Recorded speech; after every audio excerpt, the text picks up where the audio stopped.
Hello everyone, and welcome on this lovely Monday morning. My name is John Winterbottom, Democracy Services Team Leader at Queenstown Lakes District Council, and I have the pleasure of starting off this hearing today. Welcome to the hearing of submissions and deliberations on the draft Te Tapanui Queenstown Hill Reserve Forestry Management Plan 2025. The panel today consists of Councillors Matt Wong, Melissa White and Gavin Bartlett. The first order of business today is the election of a chair. I therefore invite the panel to first nominate someone, and we will need a mover and a seconder, please. I'd like to nominate Matt, and I'll move that. Thank you. Yes, I'll second it. Therefore, we note that with that unanimous vote, that Councillor Wong is appointed as the chair of the hearing panel, and I will pass it over to Councillor Wong. Thank you very much. Welcome everybody. Thanks for coming along. I'd just like to introduce our officers on the other side of the table here as well. We've got Dave, Brianne and Sophie, and we will be joined by Jenny shortly, hopefully. The way today will go is you'll have 10 minutes to speak. We won't be making any decisions during the hearing, but if there's some time left over of that 10 minutes, there might be some time from some of the councillors for some questions. So we'll leave it at that. Just got a little bit of housekeeping to do here. So there are no apologies today. All of us are here. Declarations of conflict of interest. Is there any declarations of conflicts from our panel? I will declare that one of the submitters is my spouse.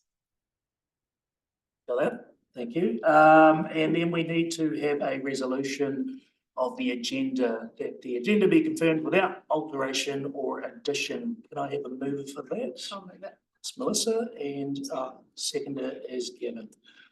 Right, so let's kick into it. But before we ask our first speaker in this waiting in the wings there to step up to the table, maybe we'll have a quick brief from some of our officers here on the report.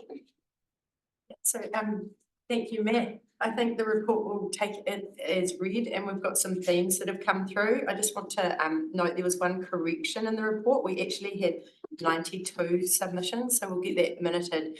Of the 92, the one that was missing was a strongly support, but that didn't change the percentages in the report. So it just goes up to 92 and 57 strongly reports. So just got that recorded. We had listed the key themes, and we're keen to discuss them with you as we go through the deliberations after the hearing. Okay, so we've got 8 submitters speaking today. So we will do the hearings this morning, and then we're going to move into deliberations this afternoon. It is open to the public.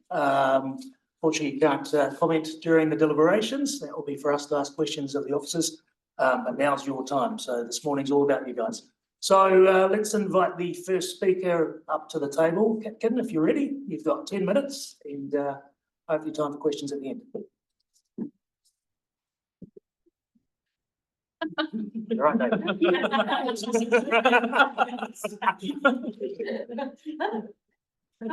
Kia ora, and thank you for allowing me to speak. And also, I'd like to say thank you to the team, because I thought it was such a great proposal and plan. There are a couple of things I was quite keen to refer to. One, first, I'm a private individual. I don't have any education background or professional interest in the wilding pine situation or the reserve. But as a private individual who does care quite deeply, and I really felt I needed to speak because my children get so annoyed with every time we go on a walk, I have to stop to pull out wilding pines, and they really would just like to go for a walk without that always needing to happen. I think long gone are the days when the wilding pines were considered to have any aesthetic or ecological value to our region. They are in the wrong place. And I did note that there still seems to be quite a strong sentiment that they do bring something to the region, and I that is ancient history.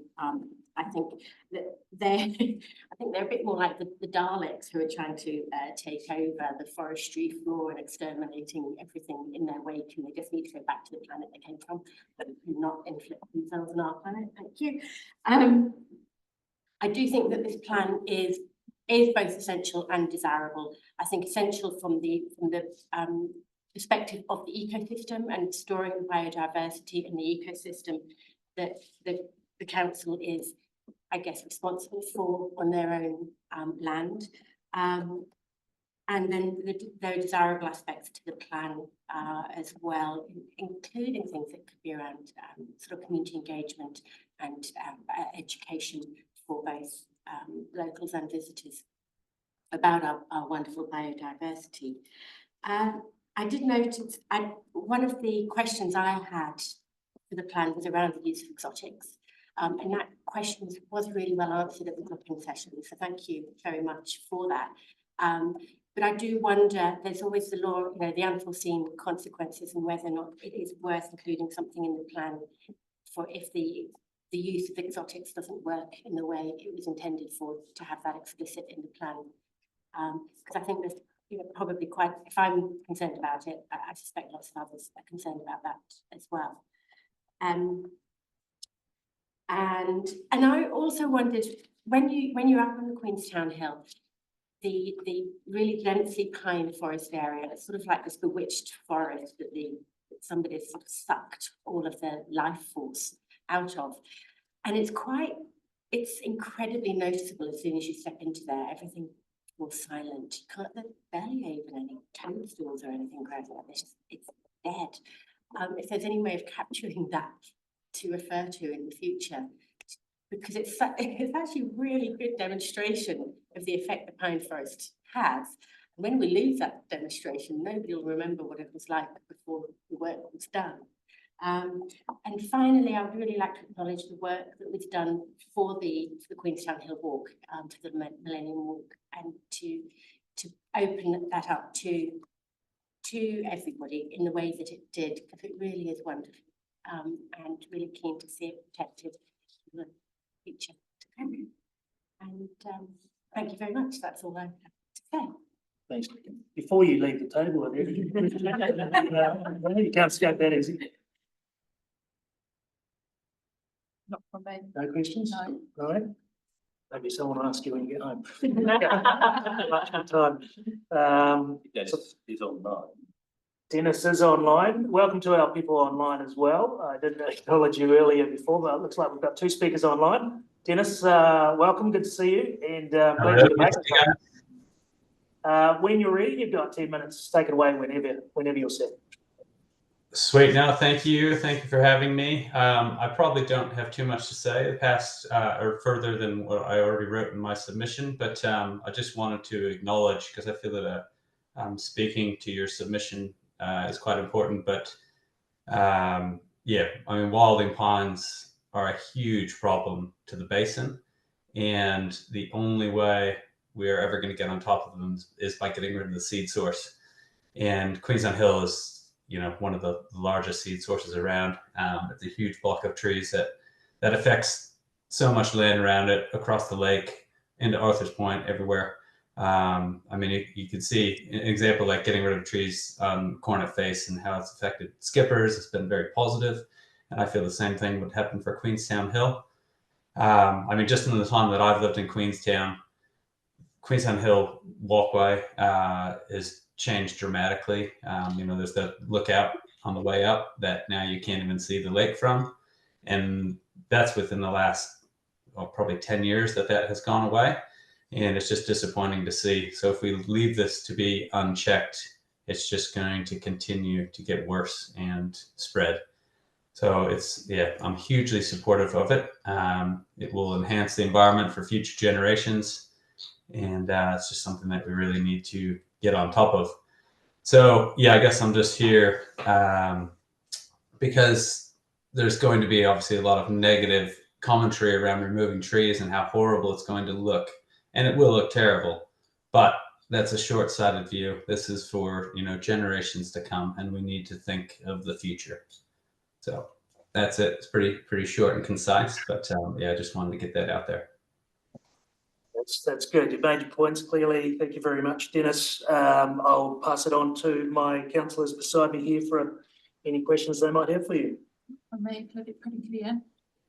No question, no, thanks, Dennis. This is moving extremely fast. Thank you, Dennis. Appreciate your time. Let you get on with the rest of your day. But thanks for turning up and speaking to your submission. Excellent. Thank you for having me. Thanks. And fortunately, we've got Annabelle, who's also online, waiting in the wings. Good morning. Good to see you nice and early and ready to go, because we're a little bit ahead of schedule. So if you're ready, and maybe you'll take up a little bit more time, that'll be great. So you've got a lot to talk about, I'm sure. So whenever you're ready, you've got 10 minutes. Away you go. Thank you. Good morning, everyone. Can you hear me all right? Yes. Okay, great. I probably won't take very long, so you'll be able to have a cup of coffee between me and the next person. First of all, I want to say hello from Waiheke Island, which is where I now live, and to thank you for this opportunity. There's quite a distance, not just in my location now, but it's been 26 years since the concept and the first plans of installing the time walk on Queenstown Hill came about. And that was through the 1999 Queenstown Millennium Planning Committee. So that's how it all happened. And so I see this as a bit of a privilege and an opportunity to show you one of the faces, if you like, of the history of the time walk as we started it on that bare land, basically 26 years ago. And to express on behalf of former Mayoress Lorraine Cooper and myself our support for the scheme, and to sort of, as I say, shine a light on the time walk as an integral part of Te Tapanui. I wanted to, I don't know if this is the forum in which to do it, but I've got a question about the plans, and that is the affected areas where the felling and the replanting is to be done. How close is that going to be to the structures of the time walk? We can note that down and we can talk about that in deliberations and get back to you if you wish, unless the officers have a particular need to want to speak to that question now. We can do it in deliberations and then respond to it as well. Is that okay if we respond to your question after our deliberations? Yes, absolutely. And so I should just add that I suppose that concern is around the effects of weather and climate on the structure, the structural parts. In other words, the ornate iron entrance gate, the 6-story panels, and at the top, the basket of dreams. The basket of dreams is exposed anyway. The rest of it has not really seen a lot of the elements over the years because of the protection, if you like, of the trees. And so that's, if I could respectfully ask that is noted, that is a concern, is that how close the work is going to be to the time walk structures, and what, if any, exposure due to the elements is going to affect this. And that's kind of me, really, but unless you've got some questions for me. No, well, I'll pass it over to my colleagues shortly, but we have noted that we will ask the question in deliberations this afternoon around the impacts and effects of the time walk. It has come up in quite a few submissions also around the effects of removing some of those conifers and what it does to the tracks underneath. So we will be raising that. Any questions from the panel? Yeah, I just wanted to follow up, I guess, on those structures, and thank you, Annabelle. We really enjoy the walk. My children and I did it this summer, and they've now become obsessed with mowers. And why did people kill them? This is So I know, so it's quite a big thing. They're quite worried about it. But so yeah, I hear your point on I guess the panels, the gate and the basket of the dream, all very special parts of the walk that I think will be important to kind of preserve going forward and ensuring that that does happen. So actually it was more of a thank you than a question. Sorry. Well, it's received and appreciated. Thank you. Yeah, just quickly for me too, I just wanted to know, you did mention that when you built the track, you mentioned bare land. What was the state of the forestry at that point? Were there some lower trees or? Yeah, yeah, absolutely there were.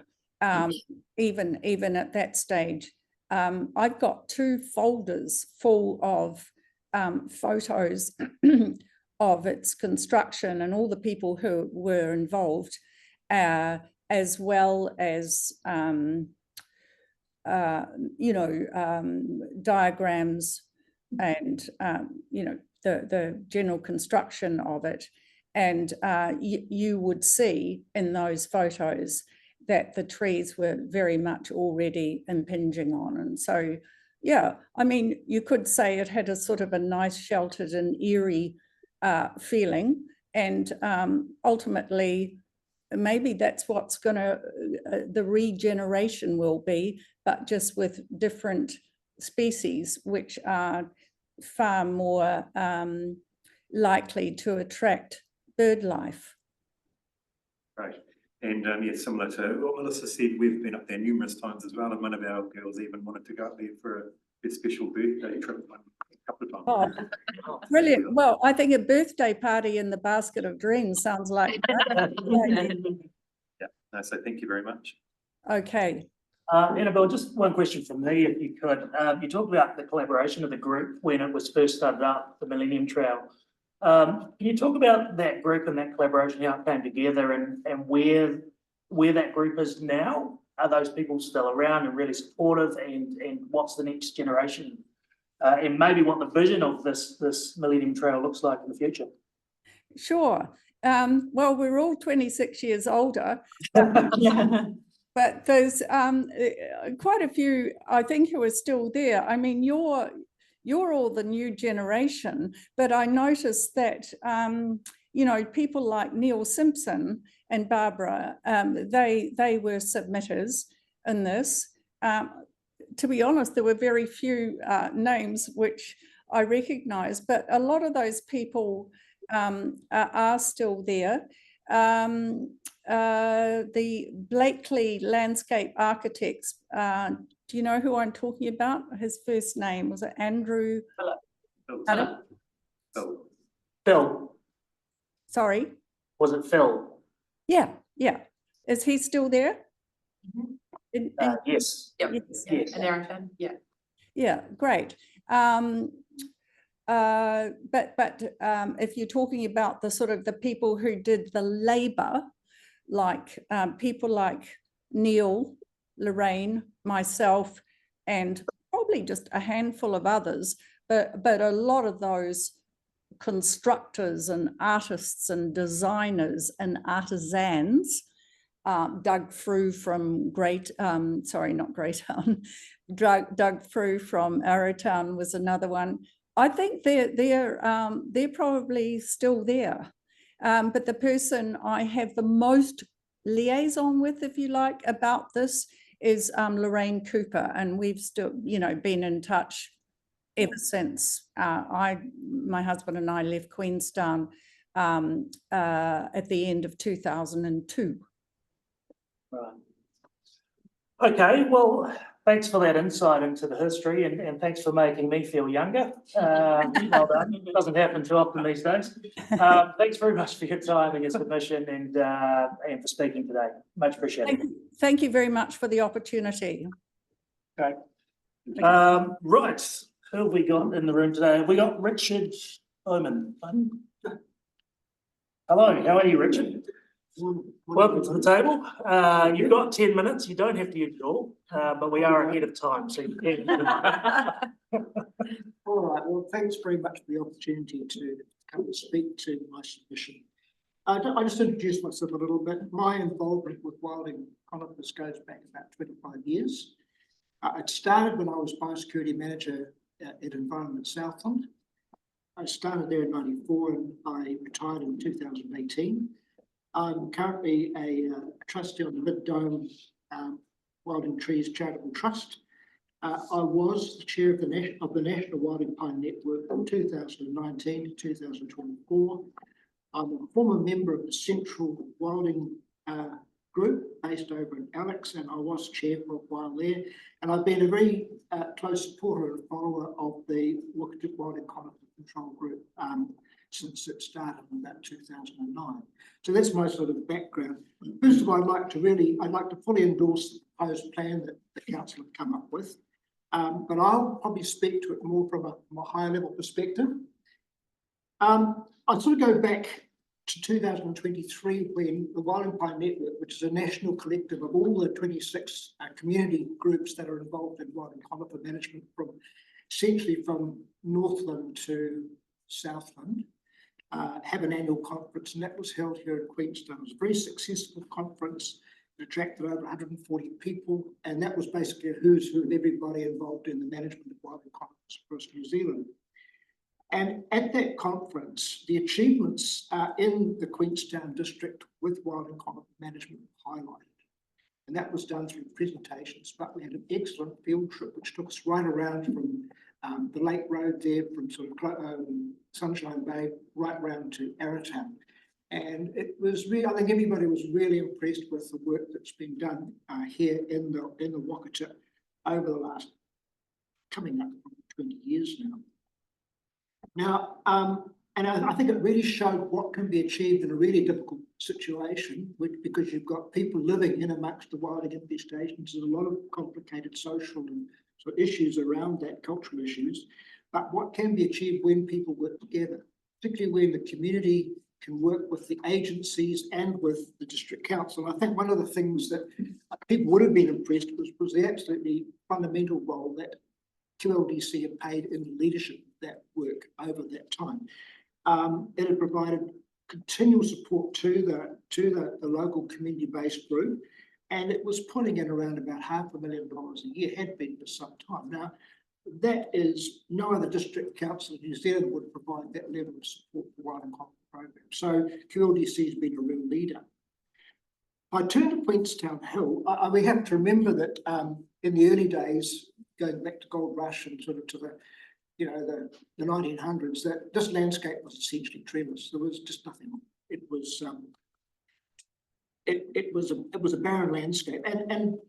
But what has, of course, has happened since then, and probably from the 1950s on, with spread of wildings up onto Queenstown Hill and the surrounding land, and I think possibly due to deliberate seeding, that whole landscape changed.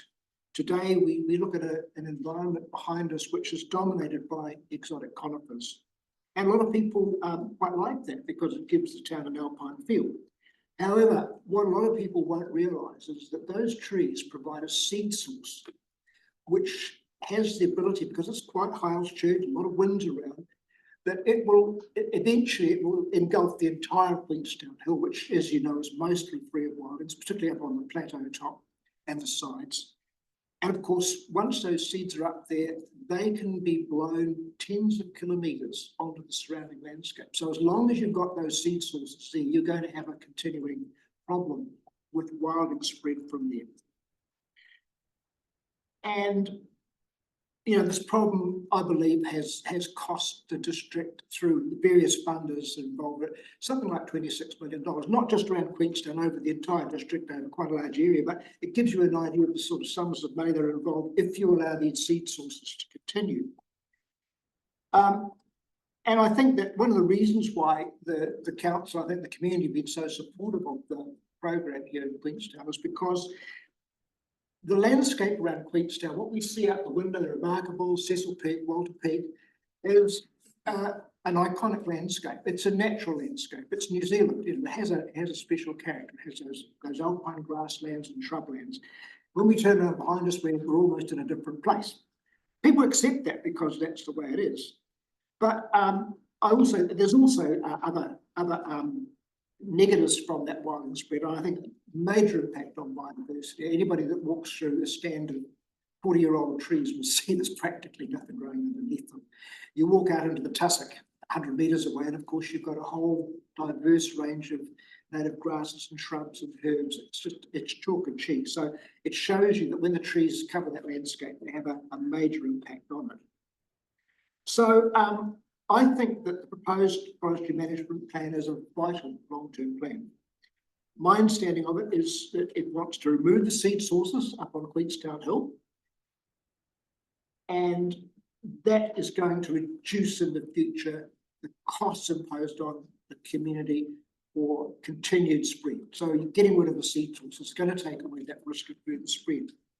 But the other thing it plans to do is to progressively replace those high-risk conifer species with natives and with low-risk species. And I think those two together are a real win-win for the community. And I think that the plan has to be applauded for that. So, I mean, there will be contrary views and there'll be submitters against perhaps what's being proposed. I'd like the council to be steadfast on this. I think the long-term benefits are really important, and that this plan should be implemented so that it can achieve the objectives that it's set. And just a final word, my feeling is that we've got to retain the unique and special character of our precious natural landscapes and not become an accidental conifer-dominated part of North America and Europe. And that's my piece. Right, thanks, Richard. Just a question from me, I guess, is Sure. you know wilding pines better than most of the people at this table, I would say. Are we winning the battle, or are we treading water, or are we going backwards? I would think my knowledge of the national scene is that we are at present, when the money for Jobs for Nature dried up a couple of years ago, that put $100 million into the national program over 4 years, and we made enormous progress with that. And I think that was testimony to that was seen here in the district, where basically every piece of work that needed to be done could be done. Now we're at a stage where that money's dried up. We're down to a $10 million per annum national budget, and whatever can be gleaned from local communities. I think we're treading water at present, and my view is that if you take the foot off its neck, it'll get up and run again. So I think it's really important that we're allowed to finish the job, and that is to take out those high-risk seed sources, push back those trees. I mean, major achievement at Skipper's taking out pretty much all the coning trees in the Skipper's area. That to me is a phenomenal achievement, given how vulnerable that land is. So we have these wins, but the Wild and Pine Network and others are going to be going back to potential funders, particularly government, to try to get the funding up to a level where we can actually finish the job. So that is our unfinished business one. Thank you. We've got 1 minute left. So any questions from any of the panel? No, that's a very good submission. Thank you very much, Richard. Right, next up we have Weiwei. Yeah, we're running a little bit early. You need a bit of time to prepare or ready to go? Right, we got 10 minutes. If there's any questions within those 10 minutes, you can finish early. This is what I'm going to talk. I already write it down. Thank you.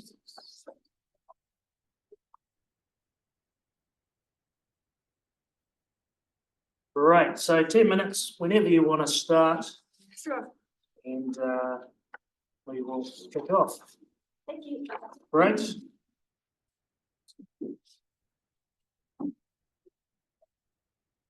Okay, so I just like a common resident in the Queenstown. I love the landscape. I moved here because I love it.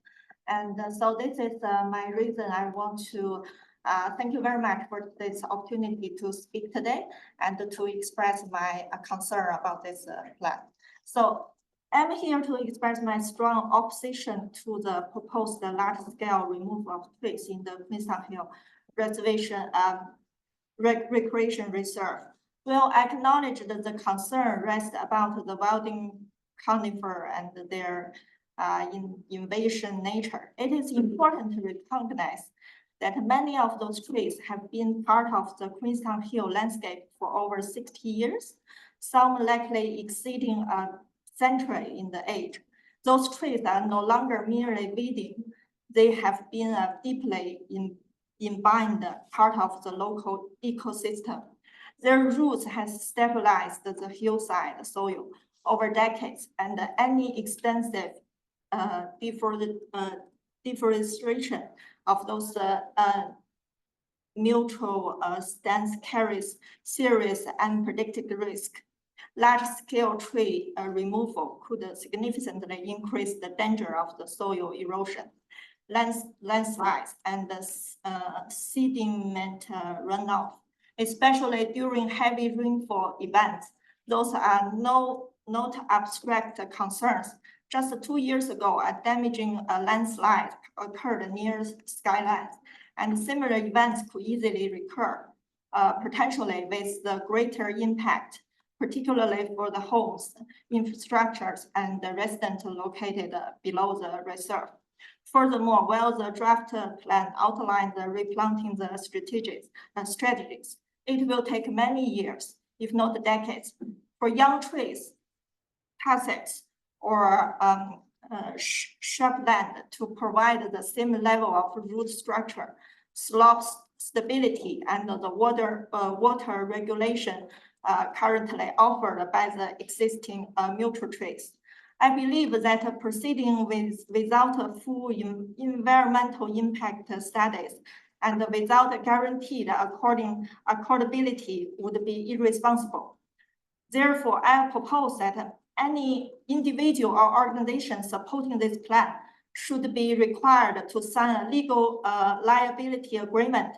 This would ensure that they are personally and financially responsible for any environmental or economic harm that may result from the tree removal. If they are confident in the safety and the soundness of their plan, they should sign such agreement without hesitation. Otherwise, if no one is willing to take such responsibility, then the community should not be asked to accept the risk. We must balance the biodiversity goals with the safety and the environmental stability. Rushed or large-scale actions taken without accountability could have lasting and devastating consequences for Queenstown. Thank you. Thank you. Any questions from the panel? We've got a few minutes to go. You mentioned in your submission, the organisation you represent is Golden. It's just my business. You can't take me as an individual. Brilliant. Okay. Thank you very much. Councillor White? Oh, no. Okay, thank you very much for your time. Thank you. Appreciate it. Right, who have we got? It's my last, of course, Grant. Grant's always ready. Now, Grant, you are speaking as an individual and yourself, so you have a whole 20 minutes. I expect you to fill up all of that.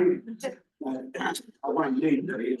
I don't think, and yes, I am speaking for both the WCG and as a personal submitter. And firstly, so I would say thank you for your time and vision to get to the point that we are today.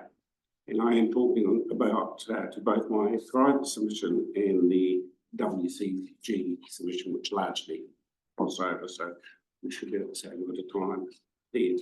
Secondly, I'd like to complete my private submission, which being the IT guru that I am, or at least a genius, I managed to send before I finished it. I had no idea how to get the thing back. Thanks, or whatever. I thought I'd just do it now.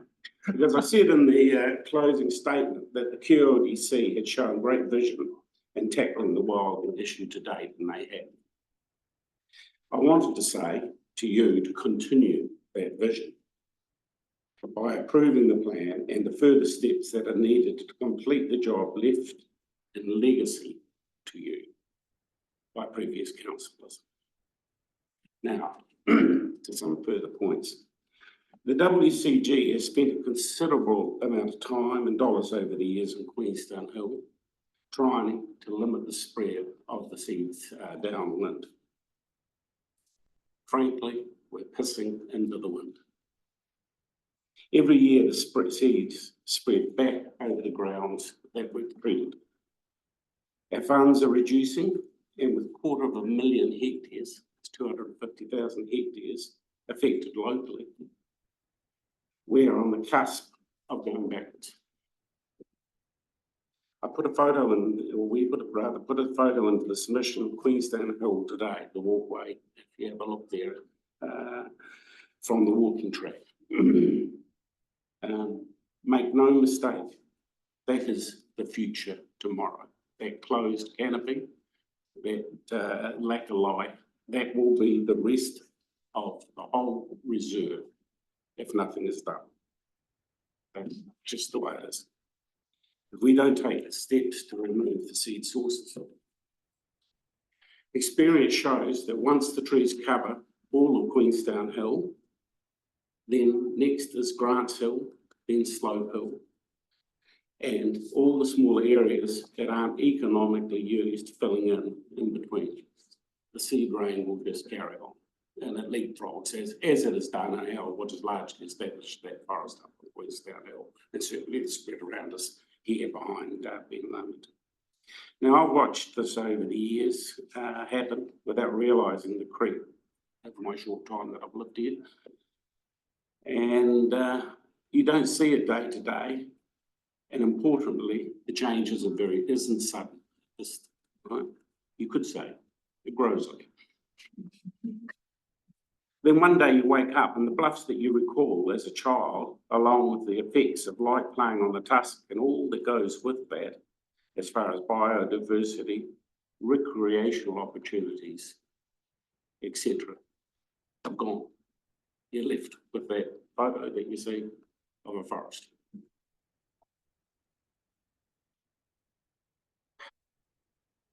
What will be left is an insurmountable job in the modern world to get rid of a forest that is dominated. A lot has been made of the reports needed and the costs associated with this plan. Let me say, it will never be cheaper or easier than now. Just won't be. It's a growing issue. I remind you that the SAPRE report commissioned by the ORC shows a cost-benefit ratio of Otago of 96 to 1 for controlling the wildlands. Now, when you build a few roads and involved in engineering, I mean, 96 to 1. Have you ever heard of a figure like that? Only from you, we talk about Yeah, well, my entire business career, I've never, I'm just staggered at that number. Nationally, it's 34 to 1. You've got to check, it's not a misprint, but those are the cost benefit ratios of wildland removal, and it just staggers me that higher authorities don't take notice of that. Finally, you can leave a legacy for future generations by way of an improved, usable reserve that encourages bird life and activity on the town's doorstep. A vision of, yes, a changed backdrop to town, a better backdrop to town. Or we leave a problem that grows and like cancer spreads. And that's the number one. In our view, in my view. This is one of those turning points in history. If previous councillors hadn't taken on the vision back in 2009 and set up WCG, it frightens me to think what the district would look like now. A very important backdrop to town over there in former Cecil Peak. It's not the picture that we see today without an awful lot of money and time being invested in that one hill over there, which will continue. Incidentally, we're forecast to spend $1 million over the next, about 100,000 a year over the the next 10 years, just controlling the continual seed rain on that one mountain. Don't have the funds to do it all. We have to address the problems. We have to address the seasons. Thank you. Thank you, Grant. I've got a question for you around Queenstown Hill Forestry and the seed source element. I know you've done some research on how far those seeds travel. In terms of Queenstown Hill, what is sort of the radius of seeds from that particular forestry? Ooh, that's a very difficult question. I mean, that would depend on wind on the day, etc. But we know through other areas that up to 40 k's seeds have travelled, and it would be quite conceivable that in the strong nor'west that the winds going up there, the steam taking off the top there will be blowing right across the basin towards the ground range there. Without a DNA test of the resultant tree, it's pretty hard to say exactly where some of these things come from. But you think in kilometres, and not just one or two. Go. Any questions from the panel? Well, I'd like to acknowledge the work that you have been doing in this over a period of time now. So, and you know, like I say, I've heard before from you about the cost benefit ratio. I remember you spoke up at Coronet Peak a couple of years ago. That was the first I'd heard those ratios mentioned, and yeah, it surprised me, but it's certainly something that's keeps coming back to my mind. So you know, every bit of money that you're spending now, you're saving 96 times that amount by not doing it. You know, if you didn't do it in the future, I guess. So yeah, it certainly is significant. So thank you very much. Great, thank you, Grant. I don't think it took up 20 minutes, but it's okay. Always good to hear from you. Right, we've only got one speaker left and we're half an hour early. I don't know if Helen is here. Helen is here. Oh, yes, great. I don't know if it's us. Are we scaring everyone off, or maybe Helen can take your 10 minutes up and then we'll be done. Right, welcome, Helen. Thank you. Just a wee bit of background to me. I'm a volunteer with the Reforestation Trust and with the Wild and Conifer Group.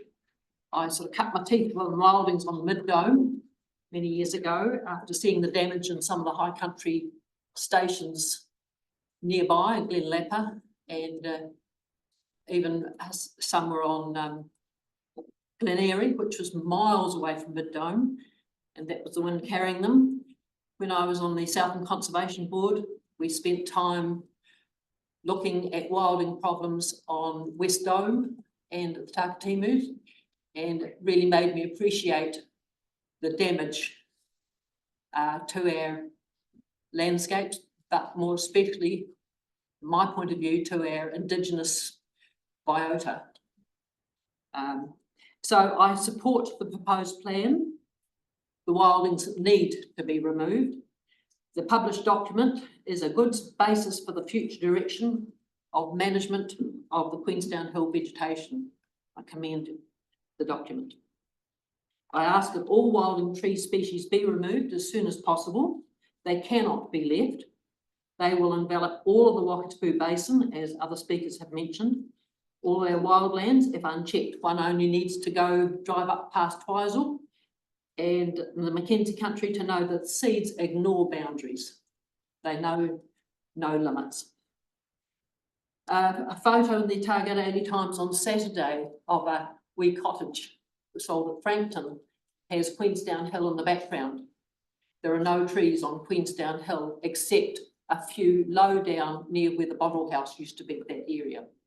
But further up, there are no trees, 1959. In my 50 years of coming and to Queenstown and more latterly living here, I have seen the advance marching up the hill and thickening. I love the native vegetation, especially the subalpine areas. I love the little critters and the birds that live and feed there. And I'm saddened that these areas are being overrun by rampant wild trees. It's not a habitat for most of our native fauna, be it ground insects, lizards, tussock moths, our birds, etc.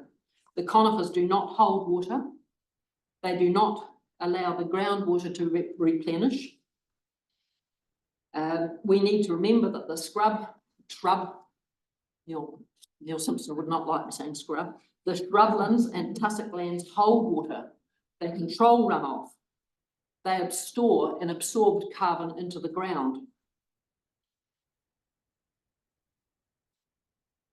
I ask that all follow-up is done to the best practice beyond the removing of the trees. The next stage, that it be done to best practice, which may include re-examining some of the exotic species list, and I detailed in my submission some species that were listed that would be of major concern from a fire point of view and also future spreading point of view.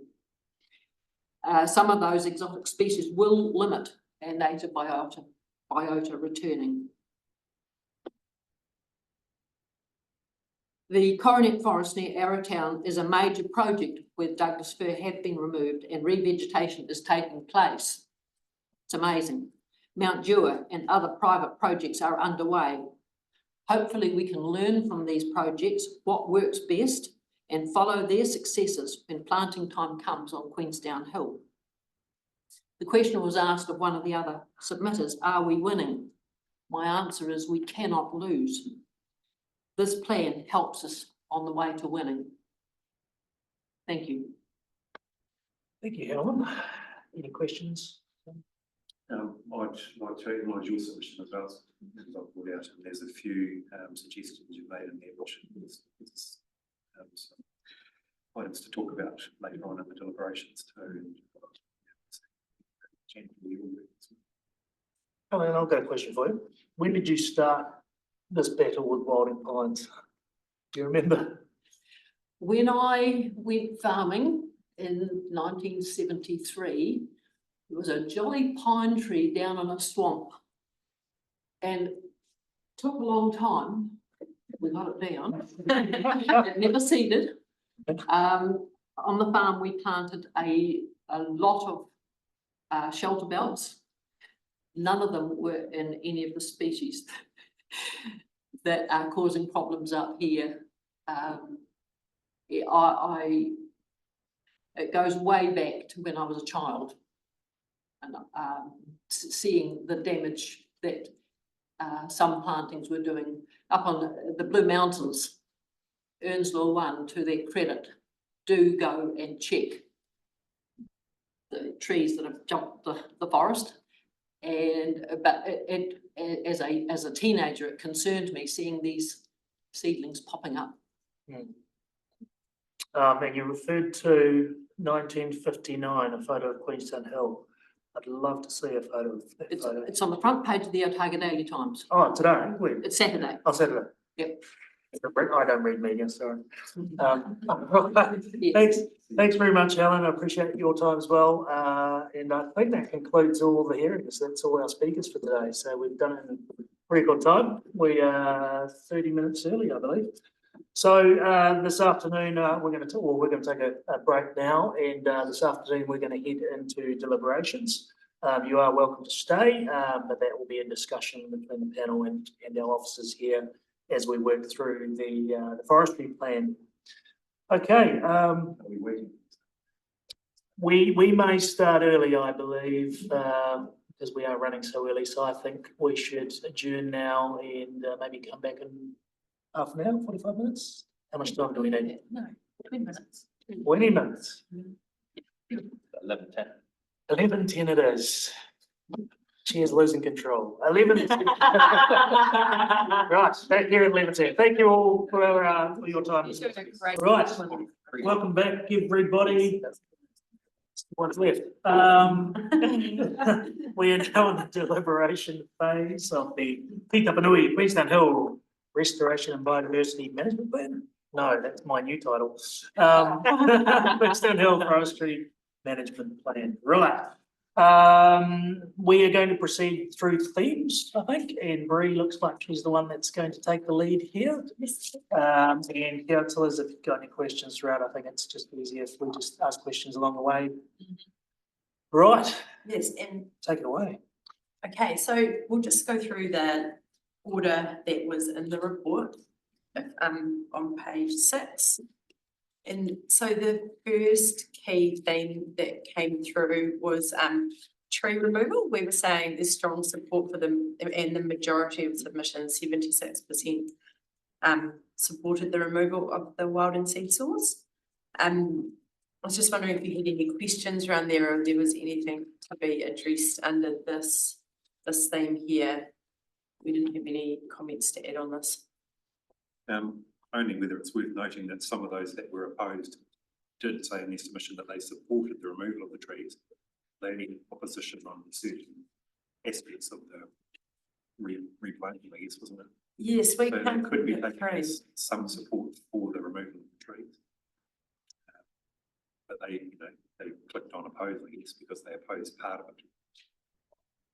I think that should be noted. I think we counted 3 that said they opposed or strongly opposed, but they actually said they strongly supported the plan, but it was the planting and natives. They were opposed to exotics.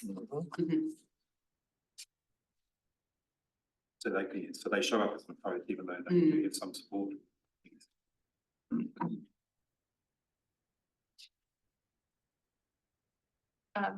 So the removal, I feel like there's strong support for the removal of the trees. I guess it's the question, and some of the submissions spoke to this, is how they're removed, and like, is that, do we go into that detail, or Yes, later on?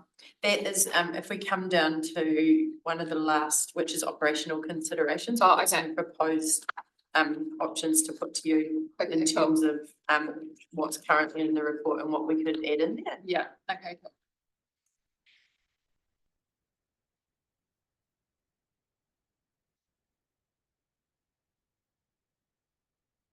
So should we just move? So you haven't got a question, you just want us to take note that some of those submissions. Well, you're right, it wasn't a question, but yeah, I guess it was just how do we acknowledge that there is, although they've said opposed or neutral, say, that they do have some support for the plan. How do we I don't know if that really matters though, does it?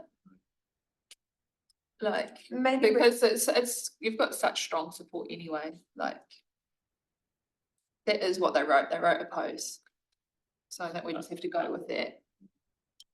And then maybe make a note of that comes more into the species selection. I don't know.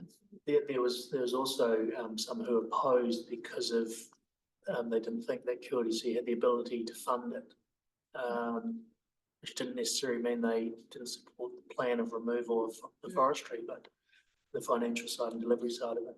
So I guess when we sort of start breaking down who opposed and whether we're sort of aligning them with they would support, if there's a big if. So I'm just wondering how much we break down those opposed to, and for what benefit. Yeah, I don't think it makes any difference because there's already support for it anyway. So changing their opposed to support doesn't make much difference. No, I wasn't meaning to change it. No.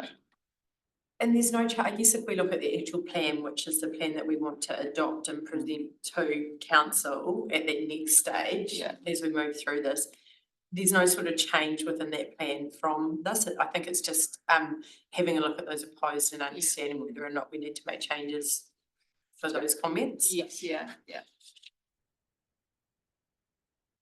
Yeah, so I guess, well, on that front, then I guess you could say, well, if you looked at those submissions and you did make the changes that they were opposed to, say it was to do with exotics not being used, would they then, and then you resubmit and then they, and reconsult it, and that they would need to be a support.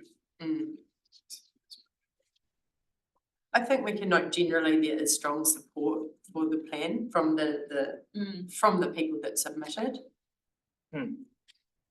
Noting that there are some points to address which will come in the themes later on. Actually, before we go too far, I know we did discuss whether the title is appropriate because we did talk about it being a forestry reserve management plan, which gave the impression that it was all about removal of trees and not necessarily about regeneration. Is that one of the themes that you've got on your list? No, so this is something we could address now Yeah. at this yeah. point, but it would be important to say Yeah. the direction. And Yeah. if you've got something you want to. Yeah, well, my personal opinion would be that, yes, we try and recognise and represent the full intent of the project or the plan, which is not necessarily just removing wild and conifers, but it's also a restoration for more biodiversity and more native species. What have I got? I've got Te Tapanui, Queenstown Hill Restoration and Biodiversity Management Plan. It's getting very wordy though, so, but welcome any thoughts on what you think as officers, what you think the title could be that might better represent what the plan is intended to do. Can I just please note that title? Oh, sorry, yes, Te Tapanui, Queenstown Hill Restoration and Biodiversity Management Plan. I reckon you could just have Queenstown Hill Restoration Management Plan. Because restoration can imply biodiversity, right? Yeah, I've got Te Tapanui, Queenstown Hill Forestry Restoration Management Plan too. So a couple of options, but then I thought, do we need forestry? No, I don't think so. No. So- I reckon restoration management plan. Te Tapanui, Queenstown Hill Restoration Management Plan. It's an obviously. There were a lot of submissions that mentioned biodiversity though. And that was, Okay, like well, they, if you don't think it's but that long, could yeah. be too, later on when you're, Welcome your thoughts though. yeah. So on, I've just kicked off the topic, but I'd be interested. we support, I support both of those options. So I think if you want to make a decision on it, do you have any comments, Dave? No, I don't.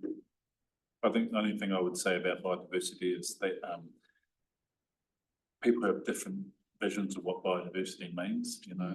There's the purists, which is our natural heritage, you know, the native biodiversity, and then people that think a lot of the introduced things can mean also biodiversity as well. So Yep. Yeah. it's a bit more I think it's subjective, I think. Does restoration adequately cover forestry and replanting? I don't think it does. I think restoration applies a vision and what is but a bit more intent. Forestry is just part of the pathway to that. But it's pretty clear that the plan has got two elements to it, removal of trees and planting. Yeah, I think if you read the draft, that comes across. But I think that the title itself doesn't necessarily address the regeneration of the native forest aspect and the biodiversity aspect. Okay, Right, what do you want, Chair? I would like to change the name. Oh, yeah, no, we're happy. What two? Based on comments, Te Tapanui Queenstown Hill Restoration Management Plan. I'm happy with that. Reserve. Do we need reserve in this? Yes, I think we do. Te Tapanui Queenstown Hill Reserve Restoration Management Plan. I don't know if that's added more words or not. No, I think it's just changed one. Changed forestry. Forestry. Restoration. Yeah, okay. Happy with that? Yeah. Right. Okay, now you can proceed again. Great. So then the next theme on the list was pest management, and we were just saying there was fair support for effective pest management, especially feral goats, within the plan. And it is prescriptive. There's a section on pest management. So we are not proposing any additions or changes here from the submissions that came through, but we just wanted to note that it was one of the key themes, the importance of pest management, especially on this hill, because of the aggressive nature of the goats. Yes. A lot of the species. Now, there was some acknowledgement of collaboration with local organisations, like Southern Lake Sanctuary, etc. I don't know whether you don't need to name those organisations, but that came through the theme within some of the submissions, wasn't it? So I actually don't know where it is where it was written, but does that need more to it, or are you happy with the way it sits currently? I don't know exactly, as I said, where it was written. I need to remind myself. Do you know where it was, what page, the pest management? It was the very last, it was at the end. Very end. 37 on this. Yeah. We don't note the, any agencies, so we could add, I think as long as you've got consideration of collaboration with organisations somewhere in amongst here. I think you did. So I guess the key thing to note that the pest management thing there is around the restoration element, goes with your name. Yeah. It's not about biodiversity restoration, so to speak. It's more about making sure that those plantings will be established, And that kind of also Giving goes them on to a to- maintenance as well, isn't it, really? giving them the best chances of establishing. To what extent is pest management covered by the reserve management plan?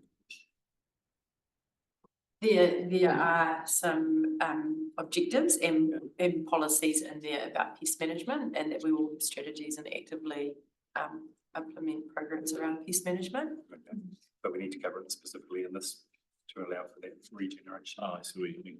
Probably don't need to cover it specifically. No. Covers it, isn't it? I think it's covered, but yeah. We're also working with ORC to try and get slightly pest goat control programs for this area, but I guess it's just a separate to add weight to, I guess, the program. I think. Oh, Apologies for that, that's something I said there, but just think that pest management in this instance is so critical to the restoration that perhaps drawing them, making a bit more of a note in it. So I guess there's sort of everyday normal pest management for reserves and reserve management plans, and then there's specific pest management to allow for the new plantings to regrow and be eaten. So that's what the split covers. There's nothing in the reserve management plans that stops you from scaling it up. No, It's enables it. Yeah, it's definitely enabling in the RMP, but just wonder if some acknowledgement in the forestry plan that it's critical to the success of the revegetation. And again, this isn't the revegetation strategy either, so that is also to come, so. We just renamed it. Yeah. We just Before you walked in the door. restoration plan. Well, there you go. Rename So it even more. Reserve restoration management.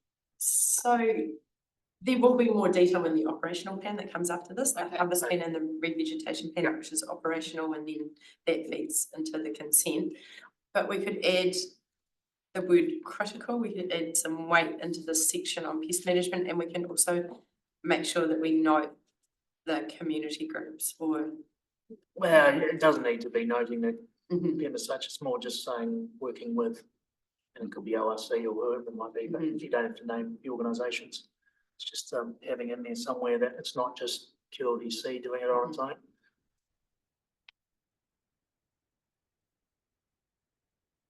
One of the aspects of pest management talks about fencing on the boundary with Queenstown Hill Station, and I think their submission as well talks about fencing between private and public land.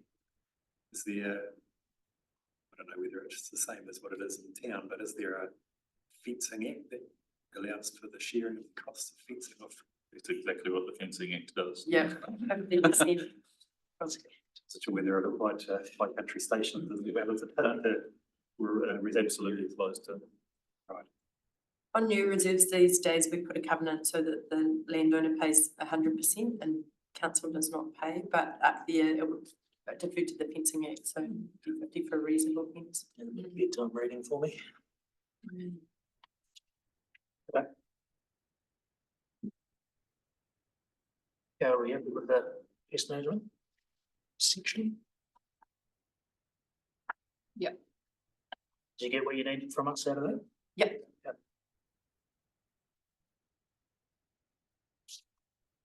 Just from a, making fun. And then, the next one was fire risk. Several submissions highlighted that the current trees were a wildfire risk. And several submitters believe that the tree removal would reduce the threat of wildfire. Just wanted to know if you had any comments on wildfire, but we didn't have any proposed changes to put to you from the submissions that came through. Again, there is a section on wildfire back, just after pest management.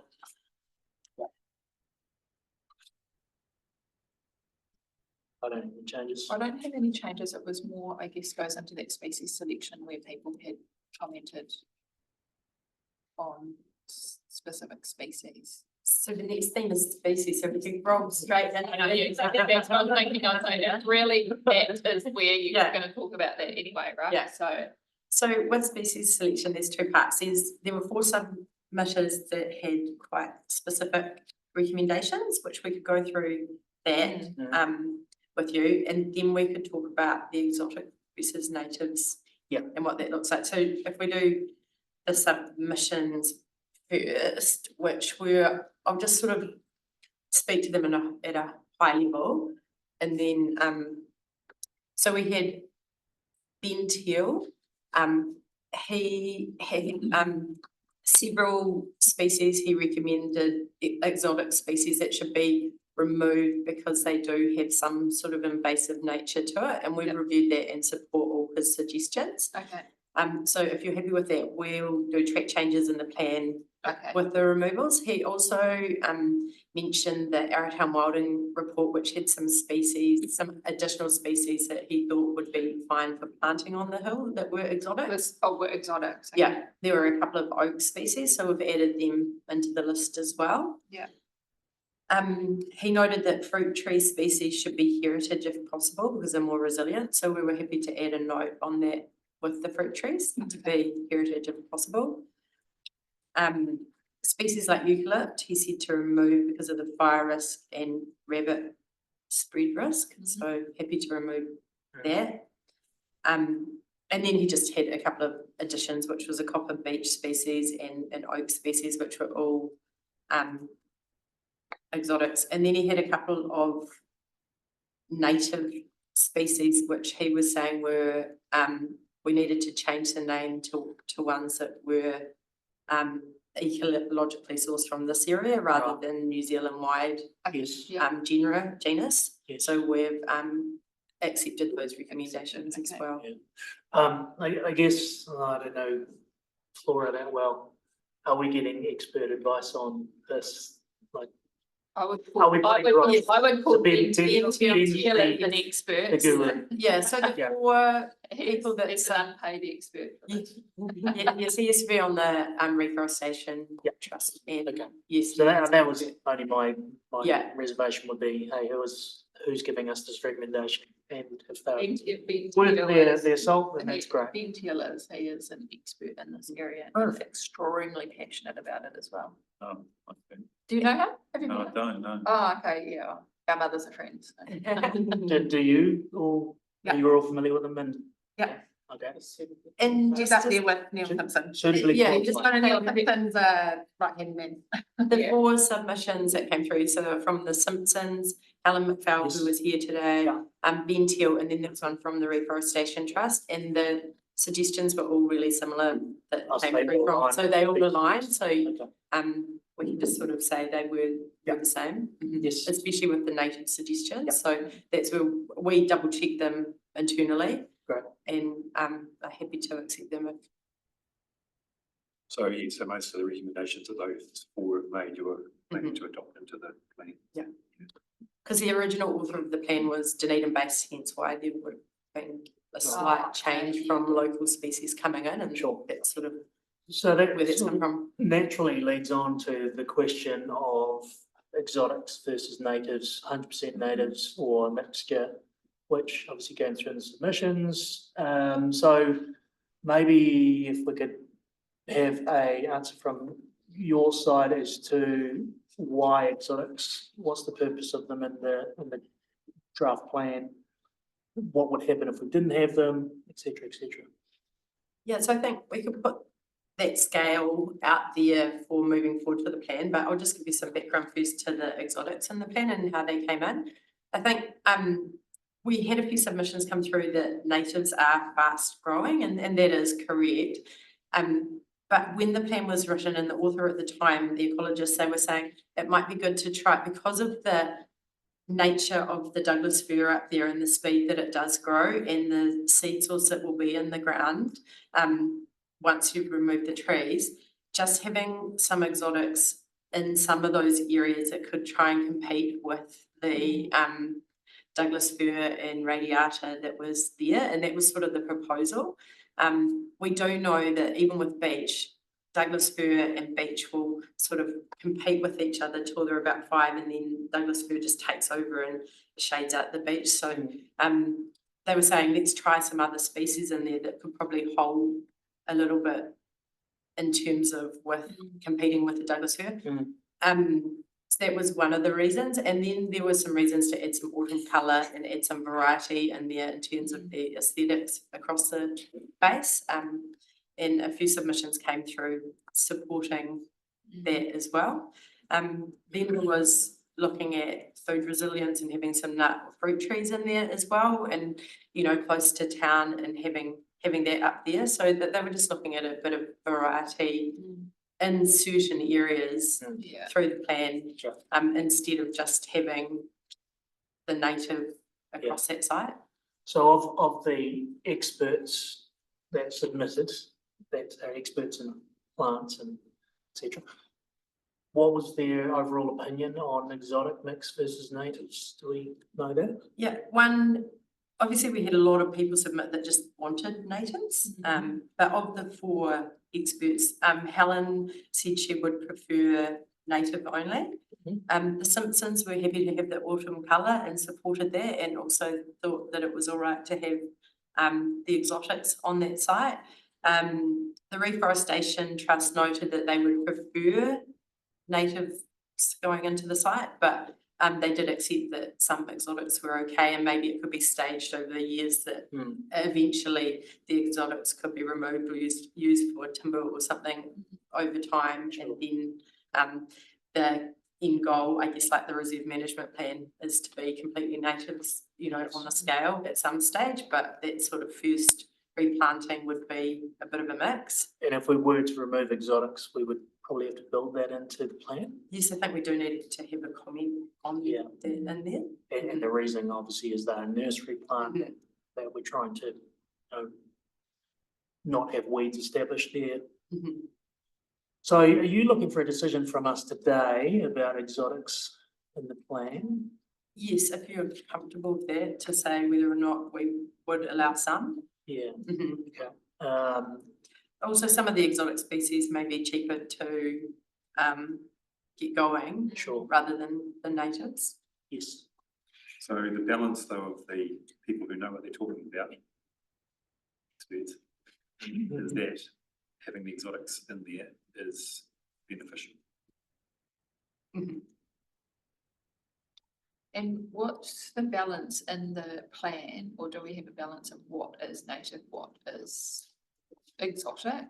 If you have a look on page, I can tell you that there's some sort of renders and pictures. Of the proposed landscape plan. It shows down the page. On page 23 of the hearing report, but page 13 of the plan.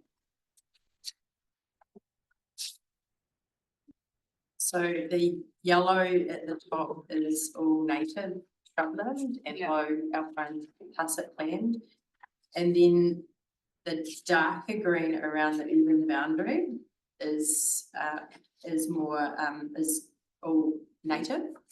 Especially down on the left around Wood Road, there's already pockets of natives in the gullies that they would look to protect those seed sources as we go in those areas and then replant the natives. So it's through that sort of middle light green section that we could plant some pockets of exotics with natives.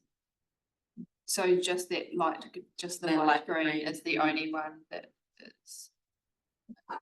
So it could be like 10 to 20% up to 30 or 40 really, isn't it? Of that green, of the light green, and not of the total area. And we haven't specified that in the plan, it is a very high level and it's just sort of said exotics or natives, but we could narrow that down.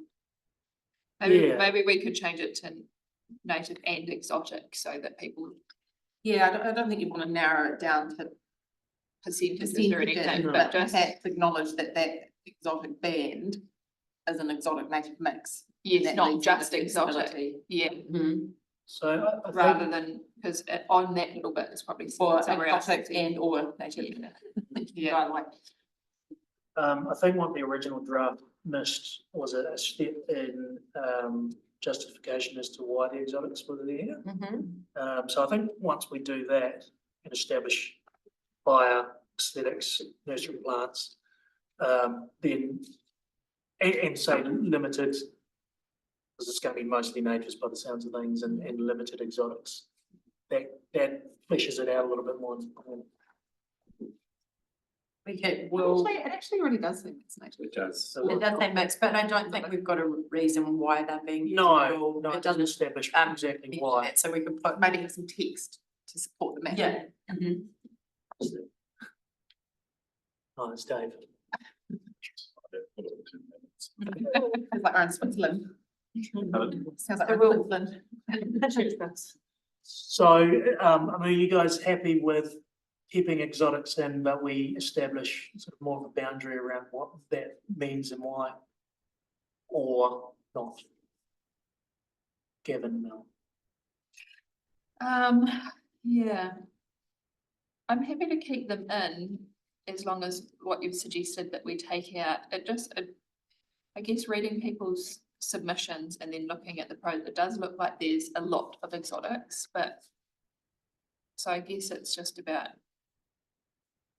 yeah, maybe trying to find that balance and talking to that so that people realise that it will only be in specific areas for a specific reason. It's not, we're not planting exotics for the sake of it. So if they're planted, they would be for one of the following reasons. It's not, we're not looking at planting an exotic forest, we're just maximising what is going to go up there. Does that make sense? Yeah. And I think just making that clear so people know that, yeah, it's not going to be just planted willy-nilly exotics for the sake of it. There might be specific areas, especially where I was thinking, reassuring some of the people that are worried about, you know, the mountain falling down or whatever. Like it could be that exotics actually have a purpose in certain areas to make it more stable or whatever it is. That's just my guesstimation.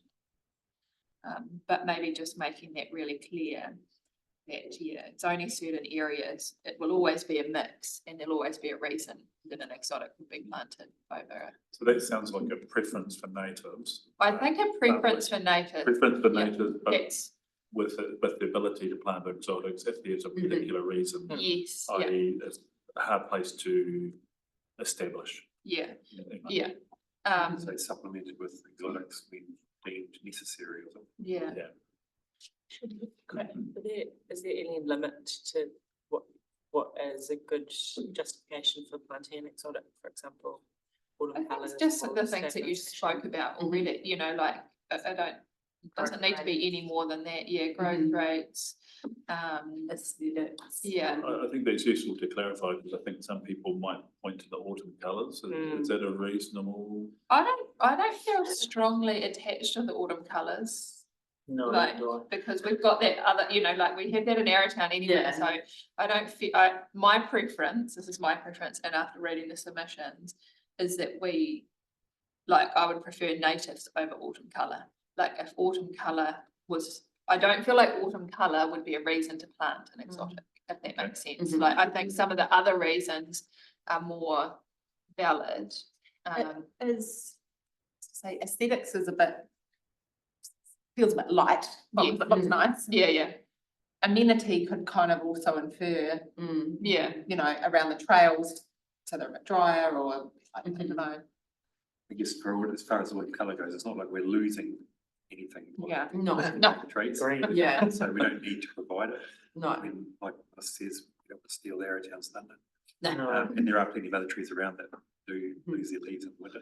So it sounds like the reasons for the exotics is to help establish the places where it's more difficult. Yeah. I think to establish So where the need's been determined for sort of operational reasons to establish the regrowth, regeneration.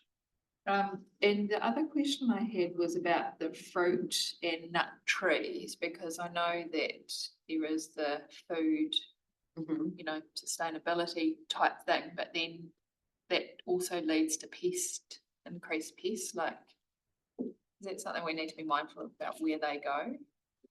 I think generally we'll be looking at the pests, and I think, you know, within Southern Lake Sanctuary and the local trapping group, there's opportunities. I think maybe the benefits of having the nut and fruit species outweigh the pest, and if we can. And it's adjacent to that urban boundary anyway, the pests will be there in that environment, so it's not really gonna. I don't think that's gonna determine your level of pest. Yeah. Okay. Probably your pest eradication is probably gonna. Okay. It's gonna determine that. Yeah. Okay, so it sounds like we're all in agreement here. Fire instability is important. Nursery plants also, but aesthetics and amenities, not so much. Okay. So it sounds like you got enough to go on. There was just one more point. So from the 4 experts who had the suggestions, there was one from Helen McPhail on, she disagreed with the planting of sequoia or redwoods. She was probably the only one that brought that up, and just wanted to say that we aren't proposing to remove them, but unless you would like to see that removed, she just said in 80 years' time they would tower over the forest, but so just probably need a decision on that. Sarah Rose Brown also mentioned that in here. Yeah, maybe she. Reforestation Trust Fund. Oh, she did query, yes, in the Reforestation Trust, she queried the value of retaining because it would have the same aesthetic as the conifer forest, having sequoia.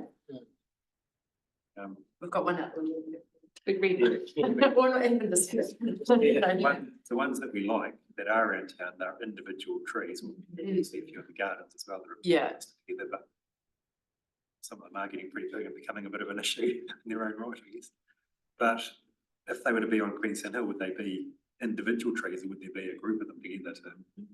I think we'd plant a pocket of them, you know, like you have a pocket of trees, No, you know. I think, are you asking about already established trees or planting? No, if we were to plant new ones, would they be the odd one here and there that sticks up, or a group of them? Through the plan, it would be more pocket planting, I think, of them, and I think maybe that's something we need to clarify. And there's 2 types of, there's the Gigantica, which is one out the window, which obviously with its name grows a very large specimen, and then there's a Californian, which is a little bit of a smaller specimen, so you could, there's options there with the redwoods, but they do grow well. So when you say a little bit smaller, how tall do they? Oh, still tall, but not as gigantic. I don't have the heights, but. And are they being chosen for their characteristics because they grow well, because they thrive in our environment? It's not just because it'd be cool to have them.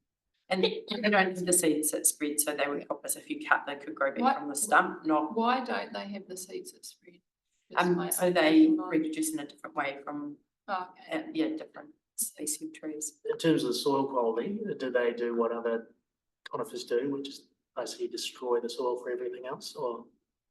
I think they would compete against other trees because there is something with the neighbours. Well, I think it's the same in the redwood forest that I've been in, and we talked about this. So in Hawke's Bay, no, there's nothing grows underneath them.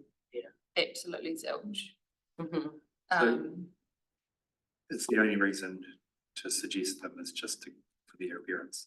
It was the fast growing nature against the wild, like to try and put something back as well for the community, to have something growing up. Yeah, because I guess I was surprised there wasn't as many submissions about losing the forest. Do you know what I mean? Like, I honestly thought, and that's where this would be, like, I would see a benefit in it, because you could have little pockets of forest so that, the walk potentially could still have that feel in patches of a tiny little forest that aren't going to spread. But we got no submissions on it. So then I'm a bit torn, because I like the forest feel. I understand the current one needs to go, so totally get the benefit of maybe little but that's what it would, for me, it would be little pockets. I mean, you could ask for a field trip for the ones in Hawke's Bay that I'm talking about, that, like I said, I remember there's a big one not a big one. I don't know how many trees it is, maybe 30 trees. And then when I was a kid, we walked through what we called the baby redwoods. But now when I go back, they're big already. And again, that was just another tiny little pocket. I don't know the answer.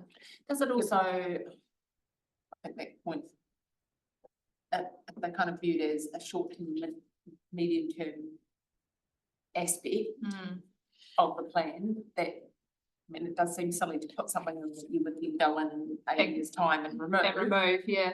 And But what are we trying to do? And I wonder Re-establish if there's places, because I understood, like, so if we've got a forest, it's kind of covering it, but then we have patches of really tall trees, it might look a little odd, you know, but I wonder if there's places where they make sense, like in gullies. So they grow tall, but it then it wouldn't stick out as much. Could you, because I don't know if we'll resolve it here with No. one of the experts in the room, but you could say, you know, like exotics, the sequoias, when it's the only, when it's quite clearly the best option to put there, the most, as opposed to if there's other similar species that could also be used, but if they are such a standout in terms of we actually really need to get it and grow some trees in here really quickly, then that is our best option by far. Then you could kind of have caveats around that to say don't have them unless it's. Yeah, that was What do you my, think, Brian? I don't know if I'm. And then options in the future, I think it's that where it's not a production forest, but the community could fell them forward to, if required, you know, like to move to that state of native. actually, that was it, brings up a good point, wasn't it? Page 4, wasn't it? Yes, page 4, that was, yes, page 4. And kind of maybe say that use them as the early establishment, and then a future succession plan would assess removal and replanting in native, because the community in 30 years' time might really want them to stay. I don't know. Yeah. Yeah, no, I just wonder though, if people weren't so attached to it, like if we're saying that we're gonna remove them at a later date, then maybe unless there was a really good reason. Yeah. I'm saying, and maybe we just put them back in, even though I really like them. Yeah. But after reading all the submissions, I was like, well, I don't know.